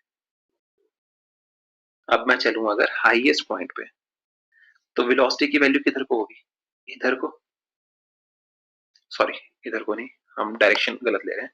अगेन वो ओमेगा अगर इधर को जा रहा है तो हाईएस्ट पॉइंट पे भी आपका इधर को जाएगा।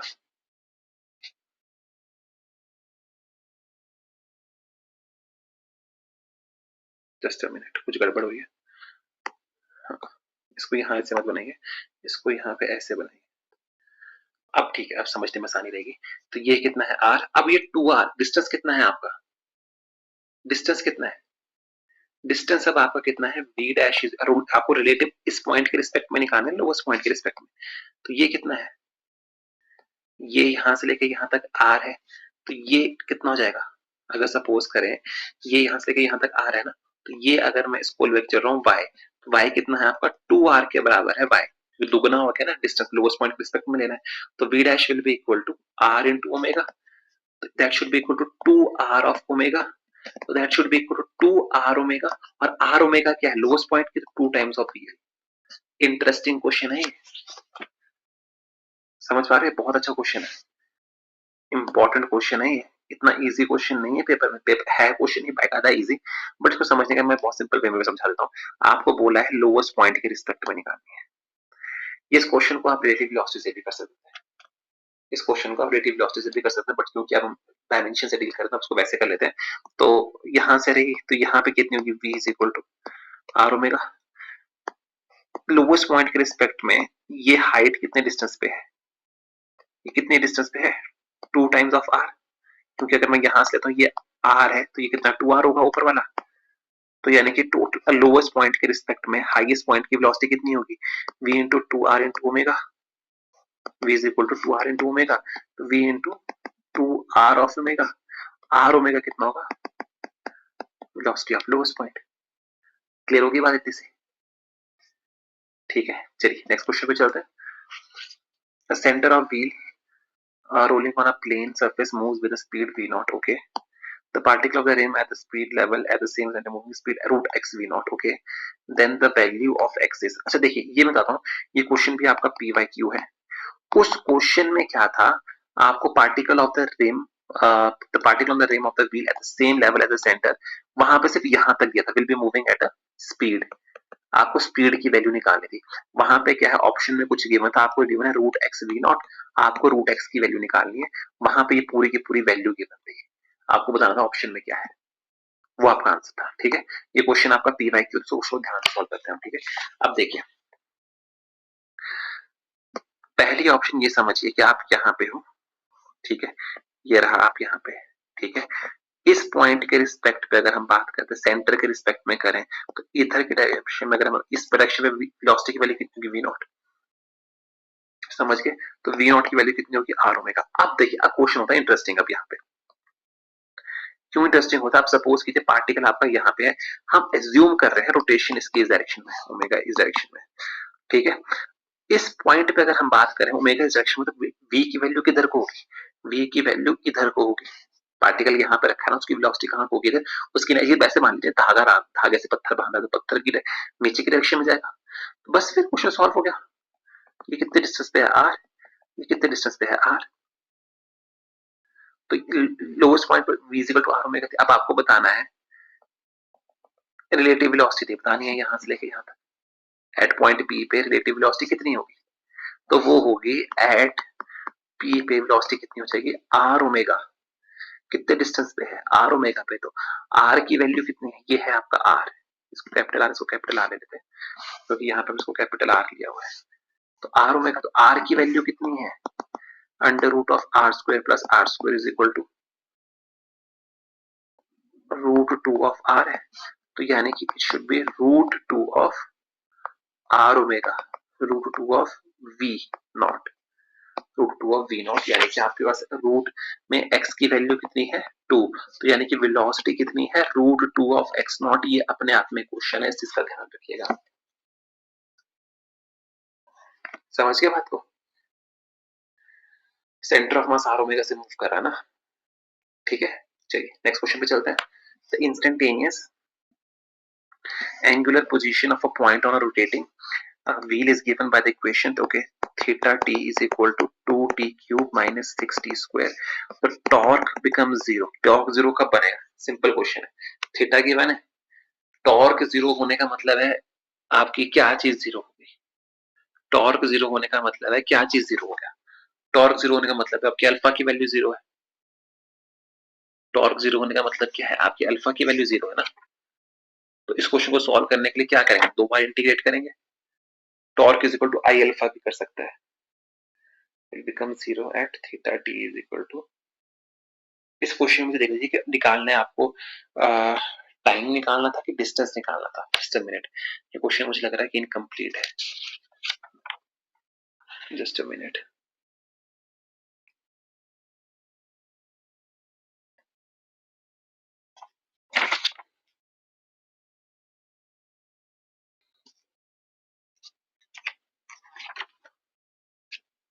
हाँ, टी निकालना था. इसमें टी की ऑप्शंस थी आपके पास 1 second, tau is equal to 0.5 second, tau is equal to 0.25 seconds and tau is equal to 2 seconds. और ये AIPMT 2011 का प्रीलिम्स का क्वेश्चन है. ठीक है, तो अगर हम इस क्वेश्चन को सॉल्व करते हैं तो कितना आएगा, देखिए आप क्वेश्चन में जो वैल्यू गिवन है, थीटा टी की वैल्यू गिवन है. अब आपको बताना है कि उसकी वैल्यू जीरो कब होगी. उसकी वैल्यू जीरो होने का मतलब ये है कि उस पॉइंट पे जाके अल्फा की वैल्यू जीरो होगी. तो वो अल्फा तक पहुंचने का तरीका क्या है, देखिए थीटा टी गिवन है, थीटा टी को इंटीग्रेट करूं, डिफरेंशिएट करूं, तो बस ओमेगा आएगा, ओमेगा को डिफरेंशिएट करूं तो अल्फा आएगा. तो टेक्निकली मुझे D square theta over d T square निकालना है. उसको मुझे क्या करना पड़ेगा, D square theta over d T square को मुझे जीरो के इक्वल पुट करना पड़ेगा. वहां से मेरे पास टी की वैल्यू निकल के आ जाएगी. तो कैसे करना है, डिफरेंशिएट करना था, आई होप आपको डिफरेंशिएट करना आता होगा. तो इस थीटा को मैंने दो बार डिफरेंशिएट करना था. मैं फर्स्ट टाइम डिफरेंशिएट करूंगा D theta over d T, वो वैल्यू निकल के आएगी मेरे पास 6t स्क्वायर माइनस 12t और अगर मैं इसको वापस डिफरेंशिएट कर दूं dt स्क्वायर तो मेरे पास वैल्यू निकल के आएगी कितनी 12t minus 12, तो ये वैल्यू 0 होनी चाहिए, 12t minus 12 must be equal to 0, this implies t must be equal to 1 second, t must be equal to 1 second, तो आंसर आपका होगा 1 सेकेंड वाला, t is equal to 1 second, ये आपका आंसर होगा। क्लियर होगी बात इतनी से? कितने क्वेश्चंस रह गए इसके बाद हमारे पास? ओके, 2 क्वेश्चंस बच रहे हैं, ठीक है, अब खत्म होने वाला है, 1 2 3 क्वेश्चंस बच रहे हैं, ठीक है, कोई दिक्कत नहीं। नेक्स्ट क्वेश्चन क्या है आपके पास? A solid cylinder of mass, देखिए आप क्वेश्चन को ध्यान से, सो सॉरी, यहां तक हमने कर लिया। हाँ, यहाँ पे हम a solid cylinder of mass 50 kg, हमें गिवन है mass is equal to 50 kg, हमें गिवन है a solid cylinder of mass 50 kg and radius 0.5 meter and radius 0.5 meter is free to rotate about horizontal। अब देखिए ध्यान से, horizontal axis के cross वो रोटेट कर रहा है, वो रोटेट कर रहा है क्रॉस हॉरिजॉन्टल एक्सिस के क्रॉस, वो क्या कर रहा है? रोटेट कर पा रहा है, ठीक है। The massless string is bound around with one end attached to it and other hanging free. ये एग्जैक्टली वही क्वेश्चन है जो भी हम करके आए। अभी हमने थोड़ी देर पहले क्वेश्चन सॉल्व किया था जहां पे mg की 2 kg थी, है ना, ये वही क्वेश्चन है। क्वेश्चन में कुछ नहीं है, ये कह रहा है कि आपके पास एक सॉलिड सिलेंडर है इस तरह से, इसका मास है 50 kg, इसका रेडियस है r, आपने क्या किया है, इसके चारों तरफ क्या किया है, एक रस्सी को बांधा है, एक स्ट्रिंग को बांधा है, ठीक है, एंड आपने क्या किया, and one and is hanging freely, ठीक है। अब ये कह रहा है कि इस स्ट्रिंग में हमने उस स्ट्रिंग में क्या निकाला था, हमने वहां पे शायद ए की वैल्यू निकाली थी, अल्फा की वैल्यू निकाली थी। यहाँ पे हमें बोल रहा है कि इसमें मैं कितना टेंशन निकालने का मतलब है मैं कितनी फोर्स से उसे खींचूं या मैं कितना वेट उस पे लगाऊं कि यहाँ पे जो एंगुलर एक्सेलरेशन है अल्फा की वैल्यू जो जाए वो जाए 2 रेवोल्यूशन पर सेकंड स्क्वायर। तो क्वेश्चन सिंपल है, तो यहाँ पे हमें क्या करना है, torque is equal to r F होता है, यानी कि उसमें एंगल कितना है 90 degree, torque r F sine 90 कितना होता है 1, तो r F is equal to torque की एक फॉर्मूला में और पता है आई अल्फा होना चाहिए, ठीक है। और यहाँ पे हमें क्योंकि आई की वैल्यू अभी हमने पढ़ा नहीं चैप्टर, मैं स्टिल आपको बता देता हूँ, इस केस में आई की वैल्यू होगी एम आर स्क्वायर बाय 2, तो यानी कि बस क्वेश्चन सॉल्व होगा। तो यानी कि अल्फा की वैल्यू अगर मैं वैल्यूज को सब्स्टिट्यूट करूं तो वैल्यू निकल के आएगी आर एफ ओवर आई, अगर मैं वैल्यू को सब्स्टिट्यूट करूं तो अल्फा की वैल्यू निकल के आएगी आपके पास एम आर अल्फा ओवर 2, हमें अल्फा नहीं निकालना, हमें यहाँ पे टी की वैल्यू निकालनी है, टी आर टी रख लेते हैं उसे, तो कोई दिक्कत नहीं, हमें r T is equal to I alpha, T is equal to I alpha over r, इस वैल्यू को अगर मैं सब्स्टिट्यूट करता हूँ मेरे पास निकल के आता है एम आर अल्फा ओवर 2, इसको करेंगे तो 157 न्यूटन। क्वेश्चन में बस की इतनी थी कि आपको बताना कि टेंशन, टेंशन का मतलब है फोर्स कितनी लगाऊं, टेंशन एक तरह की फोर्स है ना, मैं कितनी फोर्स लगाऊं, समझ के बात को। चलिए नेक्स्ट क्वेश्चन पे चलते हैं। बॉब ऑफ मास एम, अच्छा ये जो क्वेश्चन है मैं आपको बताता हूँ, let me just tell you, ये क्वेश्चन मैंने लिखे थे, ये एआईपीएमटी प्रीलिम्स का क्वेश्चन है 2014 का, ये पीवाईक्यू है आपका, ओके। चलिए नेक्स्ट क्वेश्चन पे चलते हैं। हाँ, a bob of mass m is attached to an inaccessible string of length L suspended from vertical support. The bob rotates in a horizontal circle with angular speed omega. What is the vertical about the vertical support? ठीक है, about the point of suspension। अब देखिए ये question जो है, ये question है JEE mains का क्वेश्चन है 2014, ये मुझे आज दिखा क्वेश्चन, बट हम इस कॉन्सेप्ट को कल पढ़ चुके हैं, कल हमने बहुत डिटेल में इस कॉन्सेप्ट को पढ़ा है, ठीक है ना। तो अब सोचिए, आप 2 मिनट के लिए वेट कीजिए, मुझे बताइए इस क्वेश्चन आंसर आपका सही आता है कि नहीं। देखिए क्या कह रहा है, angular momentum is conserved, angular momentum changes in magnitude but is not in direction, angular momentum changes in direction but not in magnitude, angular momentum changes both in direction and magnitude, angular momentum changes both in direction and magnitude. देखिए कितना interesting question है, कितना simple question है, देखिए JEE mains का question है, कितने आराम से क्वेश्चन होगा आपका। पहले आपको इस क्वेश्चन को डायग्राम बनाइए, क्योंकि विदाउट डायग्राम अगर इस क्वेश्चन को सॉल्व करने की कोशिश करेंगे ना, देयर आर चांसेस कि आप इस क्वेश्चन को गलत करके आएंगे, ठीक है। आपको क्या गिवन है, ये घूम रहा है हॉरिजॉन्टल सर्कल में, ठीक है, हॉरिजॉन्टल सर्कल में आप घूम रहे हो, ठीक है। इसको हम मान लेते हैं यहां से लेके यहां तक का डिस्टेंस हम मान लेते हैं कितना आर, ठीक है, यहाँ से आप इस तरह से हम एज्यूम कर रहे हैं, इस तरह से घूम रहे हो। इस स्ट्रिंग की लेंथ है एल, टेंशन कहाँ को एक्ट करेगा, ऑपोजिट डायरेक्शन में टी। अब देखिए क्वेश्चन को बहुत ध्यान से, अब देखेंगे क्वेश्चन को बहुत ध्यान से। देखिए हमें पूछ क्या रहा है, at the point of suspension. Point of suspension क्या है, ये इस पॉइंट ऑफ सस्पेंशन के क्रॉस एंगुलर मोमेंटम निकालना है। ये है एंगुलर, मान लेते हैं ओ। ठीक है, मुझे पता है एल वेक्टर किसके बराबर होता है, आई ओमेगा के। ठीक है, आई की वैल्यू कितनी होती है, एम आर स्क्वायर। हमें एज्यूम कर लेते हैं, हमें पता है ये बात। ठीक है, ये हम नेक्स्ट चैप्टर में पढ़ेंगे, बट हमें ये पता है कि हमें सिर्फ डायरेक्शंस का ध्यान रखना है कि हम कैसे कर सकते हैं। ठीक है, m r square omega, r की वैल्यू कितनी होगी, इस आर की वैल्यू कितनी होगी, अगर ये थीटा है तो ये आर की वैल्यू एल साइन थीटा, तो आपके पास निकल के आएगा एम एल साइन थीटा का स्क्वायर इंटू ओमेगा। तो इसको लिखूंगा तो m l square sine square theta square omega. अब देखिए पहली चीज आपको समझनी पड़ेगी कि आपको इसमें क्या चाहिए होता है, आर क्रॉस एफ ना, है ना। तो अगर मैं इसमें आर क्रॉस एफ का फॉर्मूला लगाऊं तो एंगुलर मोमेंटम की जो डायरेक्शन आएगी वो इस तरह से आएगी। ये रहा आपकी एंगुलर मोमेंटम की डायरेक्शन। अब हम ध्यान से देख पा रहे हैं कि एल वेक्टर जो है, जिसका मैग्नीट्यूड जो किसके बराबर है, m l square sine square theta square omega के बराबर है।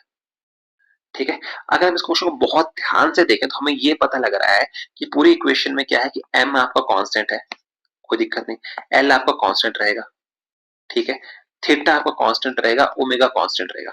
इसका मतलब ये है कि एल वेक्टर का जो है मैग्नीट्यूड तो कांस्टेंट होगा, मैग्नीट्यूड विल रिमेन कांस्टेंट। और ये बात हम कल पढ़ चुके हैं, एग्जैक्टली इसी चीज को हमने कल पढ़ा था। तो मुझे ये पता लग गया कि एंगुलर मोमेंटम तो इसका मैग्नीट्यूड जो है वो कांस्टेंट रहेगा। तो यानी कि जहां पे मैग्नीट्यूड कांस्टेंट नहीं है वो ऑप्शन आपकी पहले गलत होगी। तो ऑप्शन डी आपकी गलत होगी, changes in both direction magnitude गलत हो गया। Changes in direction but not in magnitude, ये आपका आंसर हो सकता है। चेंजेस इन मैग्नीट्यूड में कोई चेंज नहीं आएगा, ये ऑप्शन भी गलत होगी। एंगुलर मोमेंटम इज कंजर्व्ड, अब ये दो ऑप्शन में आपको देखना पड़ेगा। ठीक है, अब इसकी डायरेक्शन का आपको ध्यान रखना पड़ेगा। अब आपको एक बात देखिए कि आपकी जो, एक बात और याद रखिएगा, मैं आपको एक हिंट बताता हूं। Direction of l vector is always perpendicular to length l. इस केस में आप देखिए, इसका मतलब ये हुआ कि जब ये पूरा सर्कल घूम के, अगर ये बॉब जो है ये पूरा घूम के यहां से होता हुआ इस पॉइंट पे पहुंचेगा, तो लेंथ क्या हो जाएगी इसकी, ये एल हो जाएगा आपका। इसके परपेंडिकुलर क्या डायरेक्शन जाएगी, ये एल वेक्टर। इसका मतलब ये हुआ इसका मैग्नीट्यूड तो कांस्टेंट है but direction is not constant. समझ पा रहे हो, आपने ये की यहाँ पे यूज की, ये आपका की है यहाँ पे। आई होप ये बात आपको क्लियर हुई होगी कि डायरेक्शन ऑफ एल वेक्टर जो होगा वो क्या होगा, परपेंडिकुलर टू एल होगी। अगेन मैं ये बात आपके लिए यहां लिख देता हूं, आई होप आप इस बात को समझेंगे, इंपॉर्टेंट।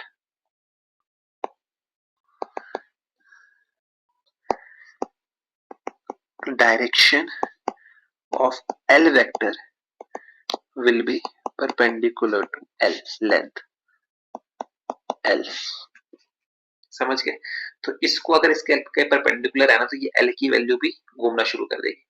अगर वो घूमना शुरू कर दिया तो फिर आपकी डायरेक्शन चेंज हो जाएगी। डायरेक्शन चेंज होगी, बीइंग अ वेक्टर क्वांटिटी, तो मैग्नीट्यूड तो सेम रह रहा है बट डायरेक्शन उसकी चेंज हो रही है। क्लियर हो गया, तो इसका आंसर क्या हो जाएगा आपका, changes in direction but not in magnitude, see आपका आंसर हो जाएगा। और ये जेई मेंस का क्वेश्चन, देखो कितना इजी क्वेश्चन है। ठीक है, और ये क्वेश्चन जो है ये भी आपका आईआईटी का क्वेश्चन है 2012 का। अब आई होप आप इस क्वेश्चन को कर पाएंगे। देखिए क्वेश्चन वही घूम फिर के रिपीट होते रहते हैं, ठीक है ना, क्वेश्चन वही घूम फिर के रिपीट होते रहते हैं, आपको इसका ध्यान रखना है। देखिए क्या कह रहा है, a small mass m is attached to a massless string whose other end is fixed to point p as shown in the figure. The mass is undergoing a circular motion xy plane में, xy plane में वो घूम रहा है with constant angular speed of omega, with constant angular speed of omega. If the angular momentum of the system is calculated about, अब देखिए आप angular, इस क्वेश्चन को तब तक सॉल्व नहीं कर पा रहे जब आपको यही नहीं पता आपका एंगुलर मोमेंटम निकालना है कैसे। एंगुलर मोमेंटम आपने निकालना है अबाउट द पॉइंट्स, कौन सा, about point O and about point P. O के पॉइंट के रिस्पेक्ट में और पी के रिस्पेक्ट में निकालना है। क्वेश्चन समझ पा रहे हैं आप? ओ और पी के रिस्पेक्ट में आपको उसको निकालना है, ठीक है। तो आपको ये पता है कि टॉर्क को हम कैसे लिखते हैं, ठीक है, एक्स वाई प्लेन में घूम रहा है, ठीक है। अगर मैं बात करूं with respect to point O, with respect to point O, अगर मैं बहुत ध्यान से देखूं with respect to point O को, अगर मैं बहुत आराम से ऑब्जर्व करूं, तो मैं ये बात देख पा रहा हूं कि अबाउट पॉइंट ओ टॉर्क की वैल्यू 0 है, वो घूम नहीं रहा। पॉइंट ओ जहां है वो वही रह रहा है, पॉइंट ओ कहीं नहीं घूम रहा, उसके अक्रॉस टॉर्क 0 है। अगर उस पॉइंट के अक्रॉस टॉर्क 0 है, तो कल हमने चीजें सीखी थी, अगर टॉर्क 0 है इसका मतलब क्या है, dl ओवर dt क्या है, कांस्टेंट है। इसका मतलब ये क्या है, 0 है। इसका मतलब क्या है कि l कांस्टेंट है या 0 है, बट इस केस में l की वैल्यू क्या होगी, कांस्टेंट होगी। तो यानी कि l की value with respect to o जो होगी वो वेरी नहीं करेगी, does not vary, does not vary. तो यानी कि जिस ऑप्शन में एल ओ वेरी कर रहा है वो क्वेश्चन से बाहर हो गया, ऑप्शन से बाहर हो गया, ये ऑप्शन से बाहर हो गया। L O remains constant, l O remains varies with time, ये बाहर हो गया। अब आपके ऑप्शन बचे सी एंड डी है। अब आपको देखना है पॉइंट पी के रिस्पेक्ट में। अगर मैं पॉइंट पी को देखूं तो about point P, about point P torque is not equal to 0, वहां पे टॉर्क लग रहा है, टर्निंग इफेक्ट आ रहा है ना। अगर उसके रिस्पेक्ट में टॉर्क 0 नहीं है, इसका मतलब एलपी की वैल्यू क्या है, कांस्टेंट नहीं है।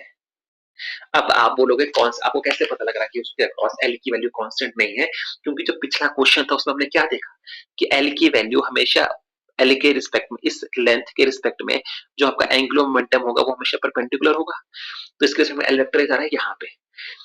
अगर ये पॉइंट इस पॉइंट पे यहाँ पहुंच पा रहा है, तो यहाँ पे आपका एंगुलर मोमेंटम की डायरेक्शन क्या होगी, इधर को। तो यानी कि एल वेरी कर रहा है, एल घूम रहा है, एल आपका घूम रहा है इस पॉइंट ऑफ सस्पेंशन के क्रॉस।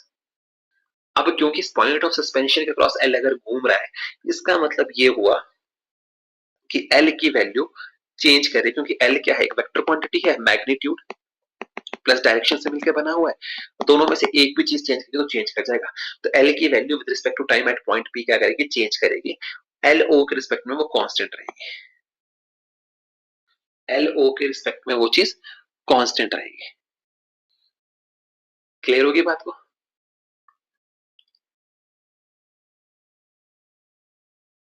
ठीक है। कैसे आप इसको एक तरीके से और समझ सकते हो जिनको ये समझ नहीं आ रहा कि एल ओ के रिस्पेक्ट में वो 0 क्यों होगी। देखिए, अगर मैं पॉइंट एम पे स्टडी करूं तो पॉइंट एम पे अगर मैं फोर्सेस को दो हिस्सों में तोड़ सकता हूं, T cos theta and T sine theta. T cos theta m g को बैलेंस कर देगा, T cos theta will be equal to m g. Point O पे आप तभी रहोगे जब टी कॉस थीटा उसको बैलेंस कर देगा, और टी साइन थीटा अपने आप में ही 0 होगा, क्योंकि पॉइंट ओ पे टी साइन थीटा का कोई कंपोनेंट ही नहीं है। जब आप क्या है, आप यहाँ पे सपोज कीजिए ये है आपका पॉइंट ए, जब आप यहाँ पे पहुंच गए पॉइंट ओ पे सेंटर पे, तो यहाँ पे जो टी साइन थीटा लग रहा था धीरे धीरे कम हुआ कम हुआ कम हुआ, और यहाँ पे आके टी साइन थीटा की वैल्यू क्या होगी, 0 होगी। टी साइन थीटा का कोई कंपोनेंट ही नहीं बचा, और टी कॉस थीटा किसके बराबर हो गया, एम जी के बराबर हो गया। वो एक दूसरे को कैंसिल कर देते हैं, T cos theta m g, तो वहां पे कोई टेंशन नहीं लग रही, टेंशन नहीं लग रही मतलब कोई फोर्स नहीं है, फोर्स नहीं है तो कोई टॉर्क नहीं है, इसलिए एल ओ के रिस्पेक्ट में कोई टॉर्क नहीं है। ठीक है। तो आई होप आपको आज का लेक्चर अच्छा लगा होगा, आपको क्वेश्चन समझ आए होंगे, मैंने पूरी कोशिश की है। स्टिल अगर किसी क्वेश्चन में डाउट है, make sure you comment that thing कि आपको किस क्वेश्चन में क्या डाउट है, I will try and my best कि मैं डाउट को क्लियर कर पाऊं। ठीक है। तो प्लीज इन क्वेश्चंस को सॉल्व कीजिएगा, अच्छे से कीजिएगा, बहुत इंटरेस्टिंग क्वेश्चंस आते हैं पेपर में इस चैप्टर से, तो इस चीज का ध्यान रखिएगा। ओके, तो मिलते हैं कल आपसे, मेक श्योर अच्छे से पढ़िएगा and keep supporting and like share and subscribe. Thank you so much, कल मिलते हैं आपसे, बाय बाय।